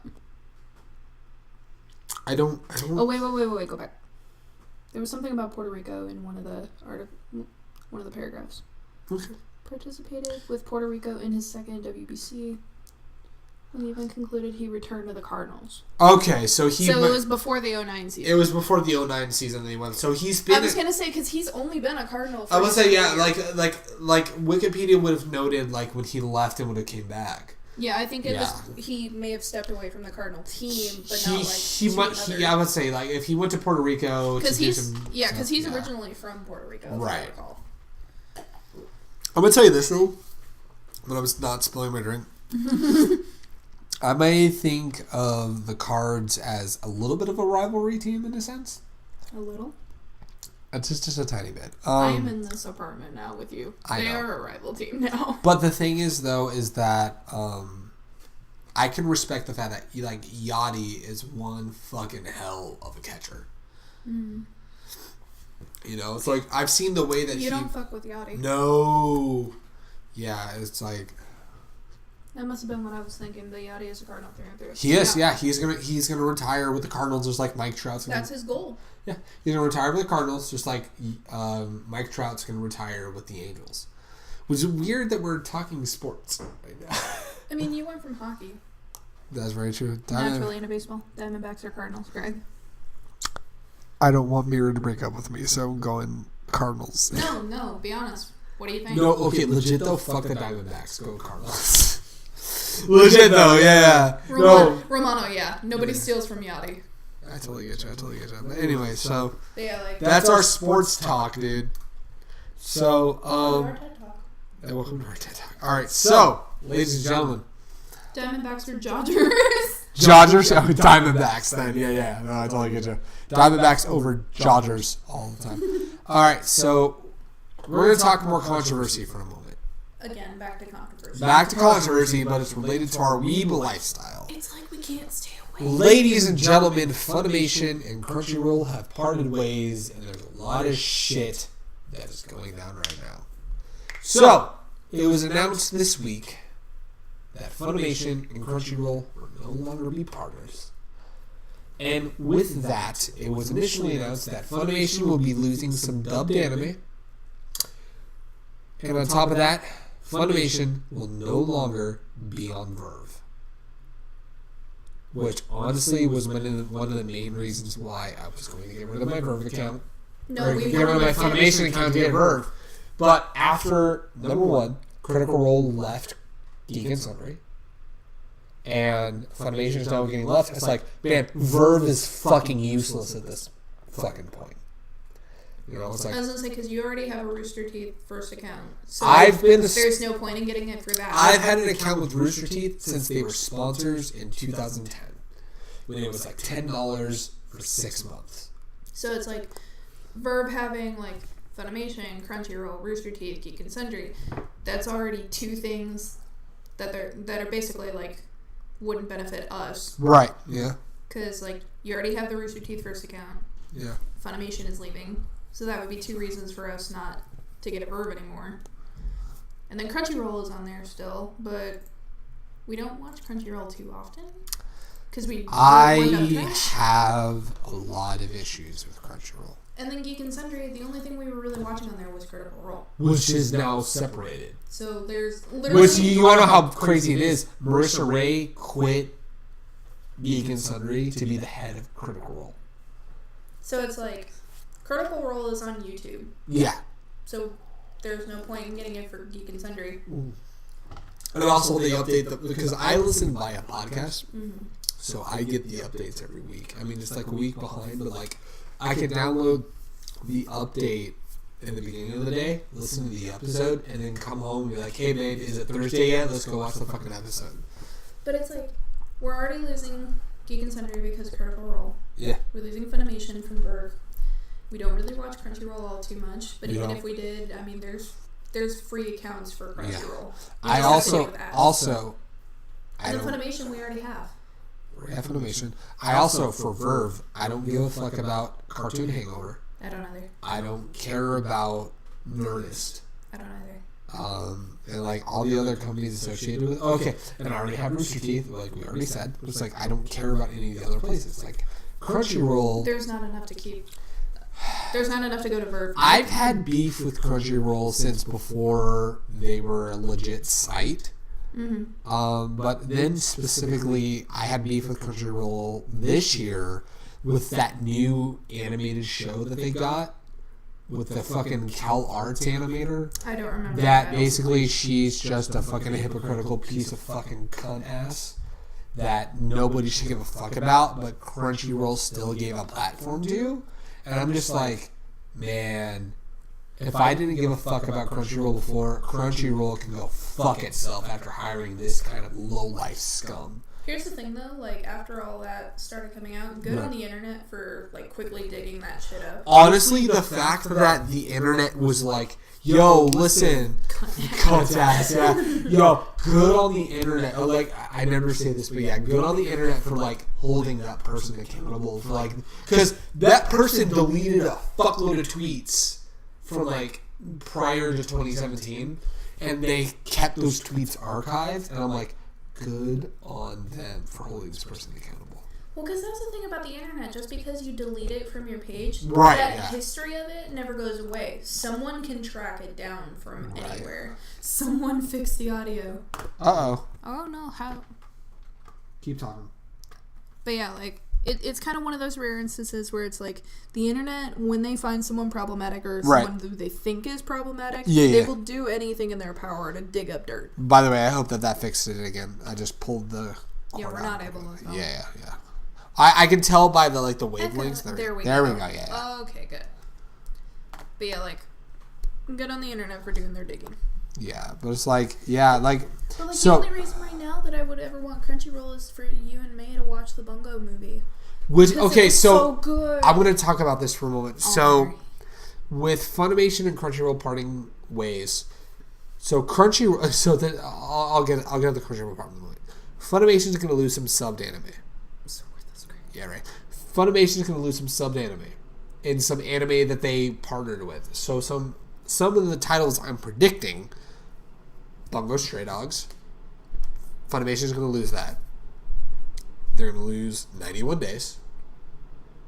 Which we have. Which luckily we fucking have. Thank you, AX. Yeah, right. But what we learned today was Crunchyroll is going to be losing series. estimated shows. You said dub series for Crunchyroll, right? No, so Funimation is going to lose some dub series. Okay. I know how to get those animes. But Crunchyroll is going to lose some sub series. Some are estimating, because we saw the report today, some are thinking Attack on Titan. Because that's still airing, basically. The new season of Sword Art Online. Which no one's watching. And and the biggest one, people are thinking My Hero Academia might be strictly Funimation at this point. Yar har fiddle dee dee. You are a pirate. No. Don't spoil it. We were keeping it vague for anyone that wasn't catching on. No, like this is all speculation, but no, like seriously, guys, please support your anime. Yeah, no, it's like honestly, legally. Like please. I've had a Funimation account for ages. I'm dub trash. I'm only gonna watch dub because it's easier for me to like pay attention to shit. But it's one of those things where, like... I mean, like, look at fucking 90... look at how beautiful it is. Look at how pretty. 91 Days is so pretty. It's so worth it. Yeah, it is. But it's like... Funimation... Wow, great. You just fucking out me. But no, it's like... the fact that they're splitting ways... Because if you remember, babe, like a couple years ago, when they made the merger, we made a massive Anime What Do episode about it. Mm-hmm. But now that they're... leaving. It's come full circle. It's so weird that it's come full circle. I'm just like we don't have a list of what's leaving Crunchyroll and what's leaving Funimation, which I know we'll cover in the next podcast. Yeah. But it's one of those things where it's just fucking, it's wild to think that they've sorry, I just thought I had a that they're splitting after. Yeah, it's fucking wild because like I thought that like that was impenetrable. I think part of it is because of the whole like Sony merger with Funny. Yeah, but they merged like over a year ago, and they said it wouldn't affect Crunchyroll though. Yeah, but I mean, they could have said that at the beginning, but then realized in the long run, you can't do it that way. Right. I want more cookies. Yeah. So. But yeah, like, it's gonna be a little weird, and I hope like some of the dub titles that we watch stay where they are. Yeah.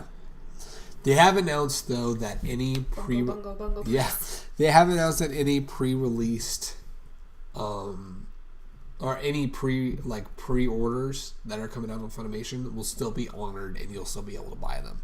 Yeah. And then they'll gauge it from there. But yeah, it's kind of wild. I didn't think that would ever happen because of how solid their bond was. Yeah. Okay, so I'm going to ask you this question. I'm kind of putting you on the spot. Why do you think do you do this to me? Why do you think the split is happening? I don't know. That's kind of purely a business thing. Right. I don't know the inner workings for either company. I don't know what Sony has to do with Funimation in the long run. Right. But all I know is that voice actors have basically come on and said, guys, I know you all are panicking. It's not actually as bad as you think it is. Yeah. Don't like panic. It's okay. We're still going to be here. It's just some titles are going to be moved around. What I'm going to say is Funimation. Sony is very clingy to their titles. So here's the thing. This is why it's bad. Here's the deal. I don't think Funimation being associated with Sony is the reason why. Well, that's why I'm saying it's speculation. Yeah, we don't know. Here's what I think is going on, and this is my conspiracy theory. I think because specifically Crunchyroll has done a lot of controversy this year. I think Funimation, especially because Funimation blew the fuck up because, I mean, they've always had Dragon Ball Z, but My Hero Academia also became massive. And I'm going to tell you this. Sorry. That was even like last year. When you think My Hero Academia, do you think Crunchyroll or do you think Funimation? Well, I'm dub trash, so I think Funimation. Well, here's the thing. In terms of popular culture... Ramon will be like, Hulu! Here's the thing. In terms of popular culture, your IGNs, your Kotakus, your... My Hero Academia, your Kotakus, your Verges, your massive fucking Hulu, your massive fucking media outlets out here specifically, you think Funimation, because Funimation is the ones who have brought like Justin Briner, Chris Sabat, Clifford Chapin, and a bunch of other David Matranga, J. Michael Tatum, Lucy Christian. I need to get Hulu. Yeah, right. And Lucy Christian, and a bunch of other people. And it's one of those things where, like, when I think Funimation, I'm not just saying this because I'm dub trash. When I think Funimation, I think My Hero Academia. When I think Crunchyroll, I think things like Goblin Slayer, and or just like some of the anime that have like super fucking long titles. Or like, is it wrong to pick up Girls from a Dungeon? Some of these titles have gotten even more ridiculous. Yeah, I know, but it's like examples like that though. What I feel happened is that Boku no Pico, yeah. No, that's strictly torrent. What I think it's is... strictly torrent. I think because Funimation is trying to keep up like a good public image, Crunchyroll's come... And this is my like conspiracy theory. Crunchyroll has had a lot of controversy lately. And I feel like Funimation maybe put an ultimatum up to them of like, you guys need to clean up your image or else we're going to part, knowing that Funimation is Attack on Titan.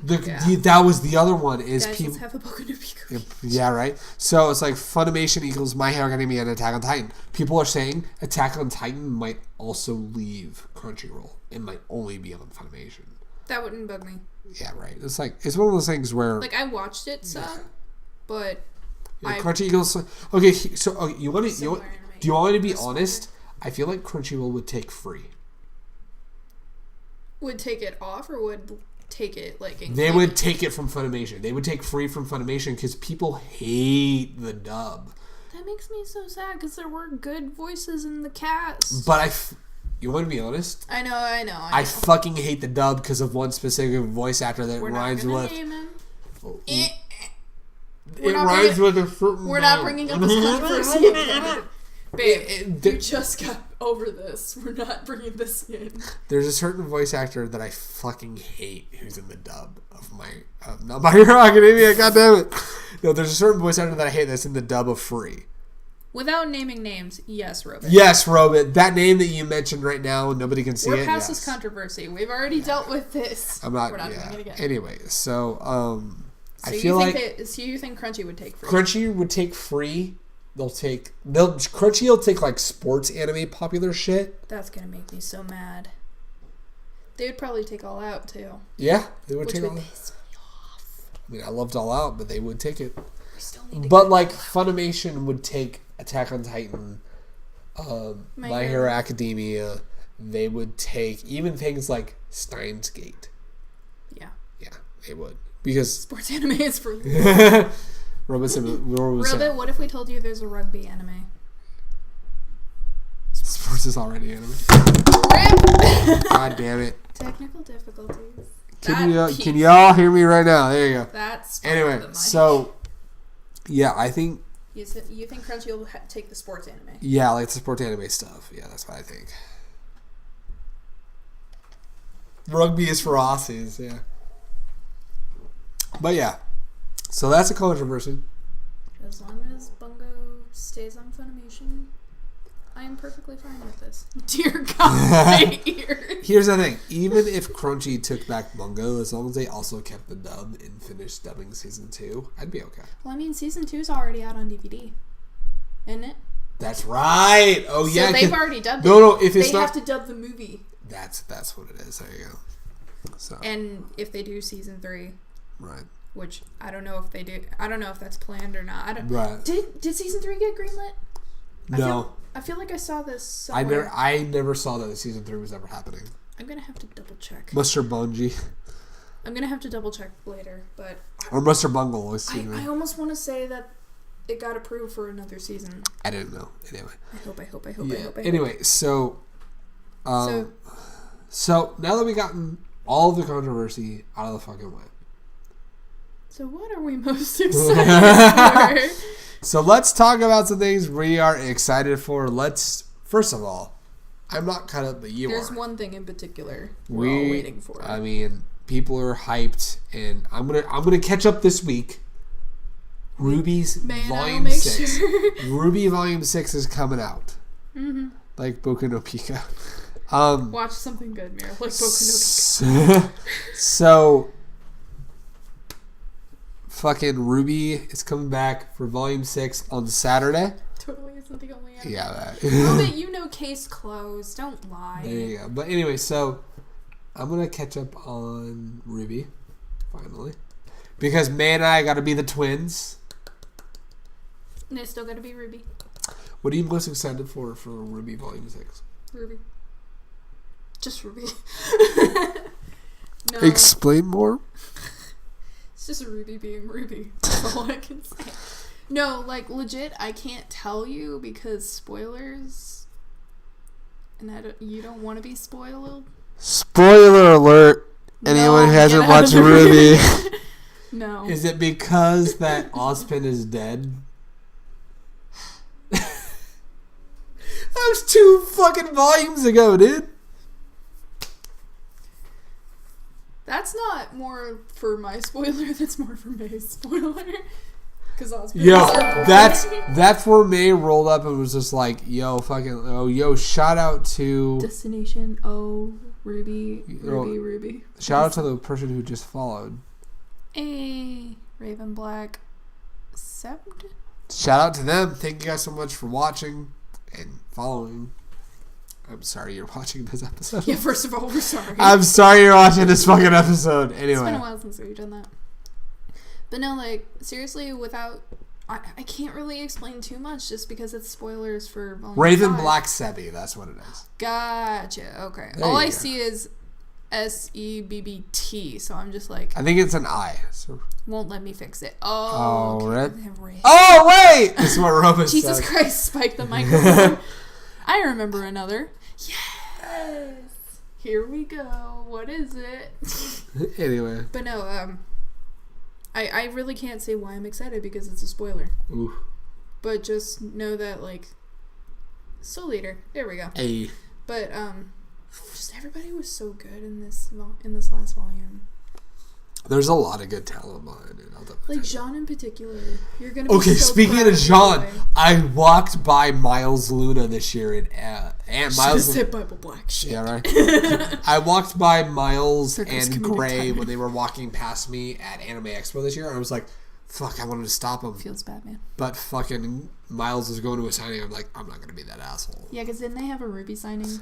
He had a signing in like 20 minutes. I'm like, I'm not gonna do that. Did you all watch the new season of the Seven Deadly Sins? We actually don't watch that show. I need to catch up on Seven Deadly Sins because I have some friends that fucking hate it but love Sal, and I'm like, how do you hate Seven Deadly Sins but love Sal? I've never seen it.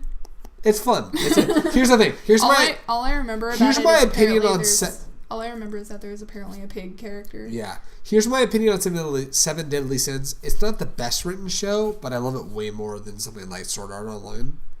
It's fun. Yeah. It's a fun show. Like, That's what I hear.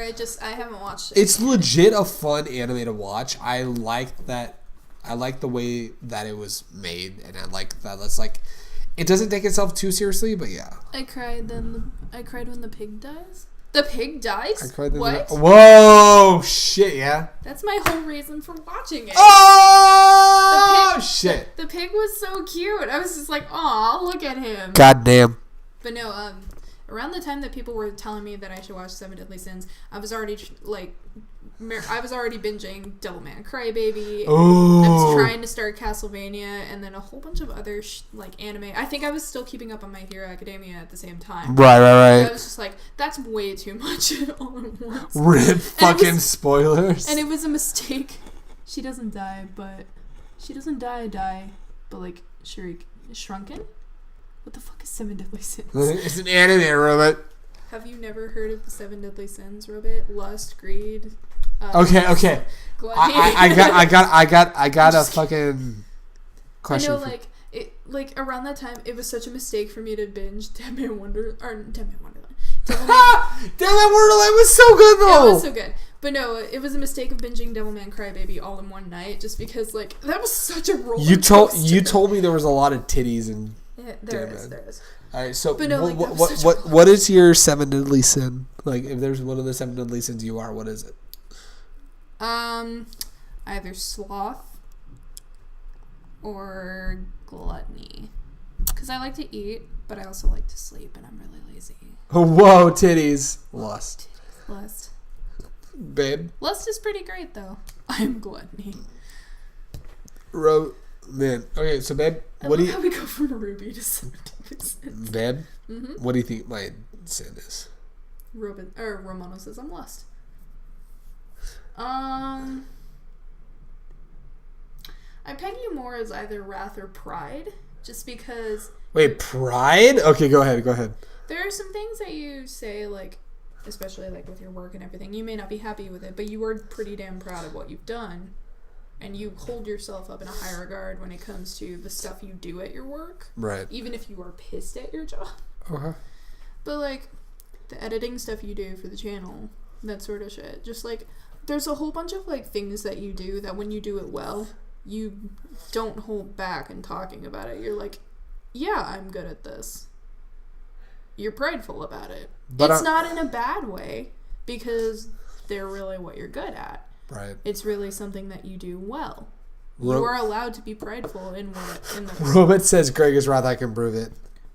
But yeah, like, I see you as either pride or wrath. Well, okay, so what was the wrath part though? Because sometimes you're quick to anger. Yeah. And then other times, like, it may not even just be anger, but if it's something you're passionate about, you get very loud and very vocal and very in your face about it, especially if someone is starting to piss you off about it. Yeah. That's not always a bad thing, because sometimes you need to get proper angry. Yeah. But, like, you do have a tendency to sometimes, like, react before you think. Where does lust rank on this list? Given you? Maybe 3? But this is hard because you're also Italian and you like food too. So I feel lust or gluttony could be tied for 3rd. You want to know what else is hard? Wait, I'm more the fox sin though. You want to know what else is hard? My dick when I think of you. Hey! Oh no. No, legit though. But no, like, for you, I feel like lust and gluttony would be here's the thing. At number 3. Here's the thing. Wait, gluttony? No, you gotta. No. Oh, you don't know. Here's the thing. Because you're Italian and you love food. I love to fucking eat. Yeah, no, I love to eat. That. Yeah. No. The thing. No, I'm just giving you shit. No. Yeah, I like to eat. It's not like you gorge your face or whatever, but like you love to eat. Here's the thing I've always told you is that I can give up alcohol like that. That's fine. But giving up carbs, I can't fucking do it. Yeah. That's the big deal. Yeah, that's your that's your pasta, that's your bread. Pasta, my bread, my French fries, my burger buns, etc., etc. That ain't happening. Yeah. So. But yeah, that's the only reason why I say gluttony is because you're Italian. You love to eat. You love food. Right. You like cooking. Yeah, I get you. Oh, but anyway, Ruby. All the way back. Let's have an eating contest. But no, so anyway, so we're hyped for Ruby. Not non-spoiler related though, because they teased in Volume 5 that this character was still around, even if we didn't really see them. But there's a particular villain from Volume 4. And I haven't watched Volume 4, so. You know who the character is though, because Josh Greeley voices him. Oh shit, he's back? He's coming back. Yes! I know how... He was mentioned in Volume 5, but you never really saw him. I know how excited he was to be that Tyrion. Guy. Yeah, Tyrion. I remember how excited he was for that, yeah. So yeah, Volume 5, Tyrion's not really around because of what happens in Volume 4. I don't know what happened. I won't say that for you. Spoilers, Mira! But something happens in Volume 4 to Tyrion. Right. He's out of commission for a while in Season 5. Yeah. But they have him teased in the trailer for Volume 6. Damn. And he looks ready to be back. And he's got the villain, the classic like villain smile. The mad Tyrion look. Right, yeah. Like, he's pissed. Josh told the story of how he almost lost his voice when voicing Tyrion, yeah. He did the laugh for me whenever Romano and I went to Getaway. Oh, no shit. Because I had that picture of all the characters that I had drawn of him, and Tyrion was on there. He saw Tyrion and he did the laugh. Oh, that's so good. That's so good. I love it. But no, something happens in Volume 4 that when it comes down to Volume 6, whenever they happen, Tyrion is going to be super out for blood. Oh, that's going to be good. For one character in particular. Oh, boy. And you will see why when you finally watch Volume 4. All right, so Romano says, tag your spoilers. Josh was adorable. He and then Robert still wants cookies, so yeah. Josh is a sweetheart. I hope I meet him again one day. Yeah. He's so precious. I want to meet him one day. Anyway, so... You're going to love him. He's a sweetheart. Finally, last topics. We're talking about hype. We're talking about things we're excited for. Let's talk about... We're going to LA Comic-Con, and we're going to a concert as well. Babe, what are you most excited for LA Comic-Con? I forgot you weren't ready for LA Comic-Con. I still don't know. I'm cosplaying. Yeah, are you just excited to go to a con again? I mean, it's going to be scary because this is anything with Comic-Con in the title scares me because when I think Comic-Con, I think huge crowds, and I'm just like... This was not nearly as bad as, like, San Diego Comic-Con. Rob is going to be there. Wait, no shit! We're going on Sunday, dude. Like, holy shit. Watch it be like, I'm not going Sunday. Yeah, right? You know, we're going to LA Comic-Con on Sunday, which will be fucking wild and shit, so... But yeah, like, I have no idea who I'm cosplaying. Right. Romano's like, Deku! Mirage Leonardo 84. I'm going to Florida Comic Con in February, and Kevin Conroy is going to. Yo, that's legit though. Getting to fucking see Kevin Conroy. That's shit. That's sick, dude. Welcome to Mirage. Yo, shout out to Mirage. Thank you for joining. First of all, we're sorry. Yeah, we're sorry. I'm going Sunday. Wait. What? Oh shit! You're spiking the microphone so bad. Robert, no fucking way. We're gonna fucking see you. Well, we have to coordinate. We will make sure we see him, though. But yeah, no, like, I still have no idea who I'm going to cosplay. The idea of Right. Comic-Con is scary as hell. Right. But other than that, yeah, sure. That's pretty cool. Excited. It's pretty cool. Yeah. It's going to be fun. Yeah, so I'm bringing back Skull from Persona 5. It's going to be a lot of fun. May doesn't know who she's going to cosplay yet, but she's got some ideas, and I don't want to spoil any of them, but she's got some ideas. She's got one she's working on that she's... My vote is Deku. Of course. Robert will make sure to stay on the opposite side of the con. Oh, fuck. Anyway. Come on, Robert. But, what if we bring you cookies? Ooh. What if we bring you specifically Snickerdoodle cookies? Ooh, that's a good amount. Yeah, there you go. But yeah, so we're excited. We won't even make them. We'll buy them at the store to make sure that they're not poisoned. But anyway, yeah. So we got LA Comic Con. I don't want to associate with weebs. Ooh. But yeah, you're going to a Comic Con. Oh fuck, Snickerdoodles. Anyway, so aside from that, we got another thing we're going to. We're gonna go see Mike Shinoda on November 2nd, Friday, at the Hollywood Palladium. So. And we're all gonna cry. Yeah, we're all gonna... Deku demands it. You can poison store-bought cookies. Not if they're sealed. Anyway. So we're going to go see Mike Shinoda on November 2nd. Babe, what are you ready for? What are you not ready for? And if you have to choose one song you're ready to hear live, what is it going to be? I'm ready to cry. I'm not ready to cry. And whatever song makes me cry the hardest. I have no idea what that's going to be yet. Anyway.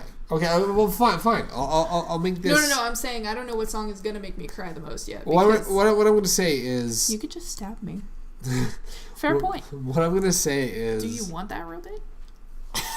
So, Mike has been playing a lot of Linkin Park songs, obviously, because he's part of Linkin Park. Who would have never known? Today he was... Yeah.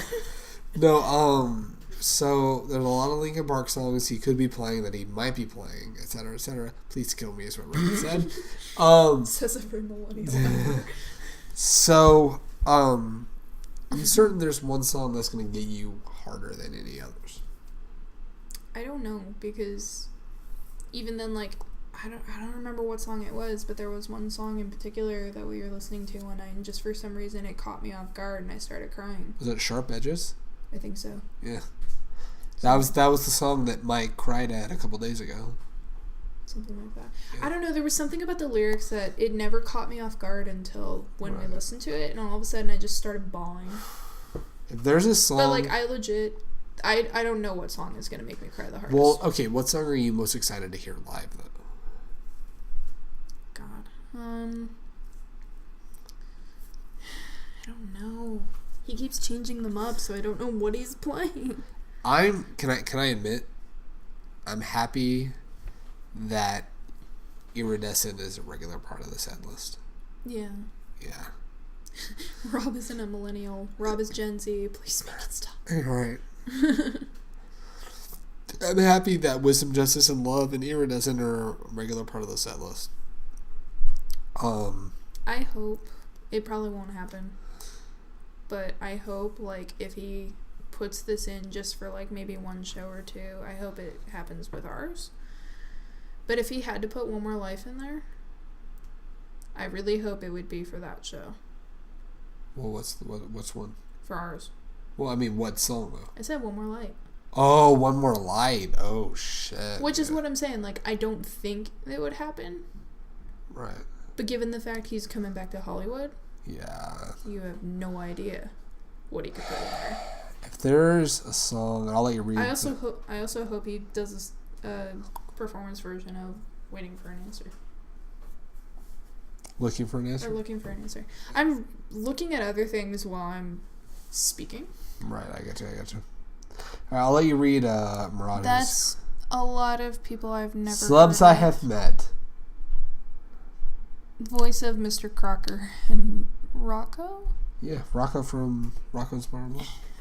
there are so many names and a lot of these I don't. Charles Martinelli, who's Mario. There's way too many names. Greg Sides. Jim Cummings, yes. Yo, shit, nice. Veronica Taylor. Veronica Taylor, oh shit. Kel from Kenan and Kel. Nice, there you go. It takes me back to all that. Johnny Young Bosch is amazing. I went to fucking Vox Reacts Tour, which was the Colin he put together with Cassandra Lee Morris, Christina V, and Matthew Mercer. Mm-hmm. So yeah, that was a lot of fun. I met him at Anime World Chicago one year. There you go. And that was one of the times he had his band with him. Oh, it was Aisha? Yeah. So they had a little concert at the con, and I stepped in and listened. Just because it was either I go to the rave or I go to the concert. I did not want to go to the rave. Well, I've met Matthew Mercer like 3 or 4 fucking times, and he's like the greatest fucking dude ever. I could have met him. You could have. It was the year he got announced for Levi. Yeah. I was so upset. But anyway, so songs I'm ready for. Rave! Songs I'm ready for from when we see Mike Shinoda.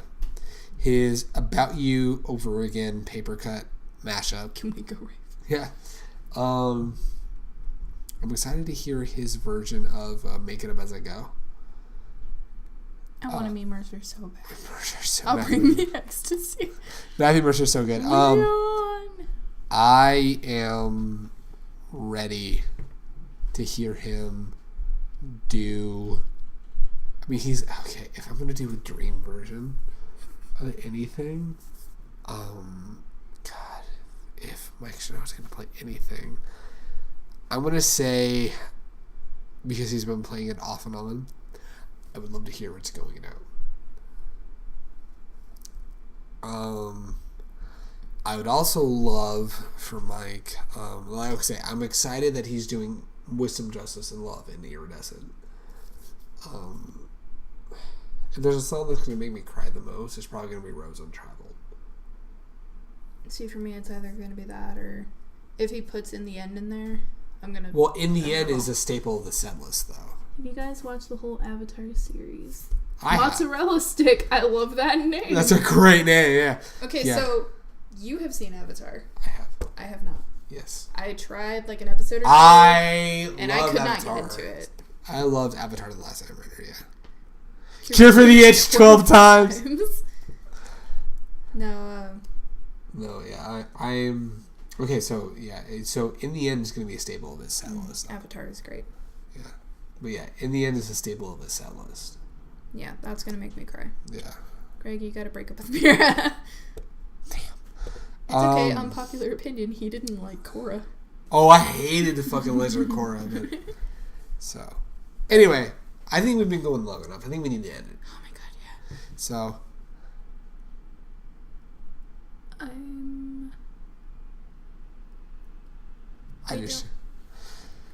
Well, thank you so much for coming back. Regardless, never watched Korra. But anyway, thank you guys so much. We'll catch you guys later. And we've been going for over 3.5 hours. We've been going for over 3.5 hours. So thank you guys so much. We gotta go. Korra's whack. I totally agree. So anyway, thank you guys so much. We'll catch you guys in 2 weeks on twitch.tv/GregSenseGamer for another edition of the HR Office. I hope you guys enjoyed this episode, and we hope to see you guys next time. If you're watching this on YouTube, you can catch us live every other Sunday on twitch.tv/GregSenseGamer Twitch. Link will be in the bio. Until then, thank you guys so much. This has gone on way too long, and I'm too drunk to process. So until then, we'll catch you guys later.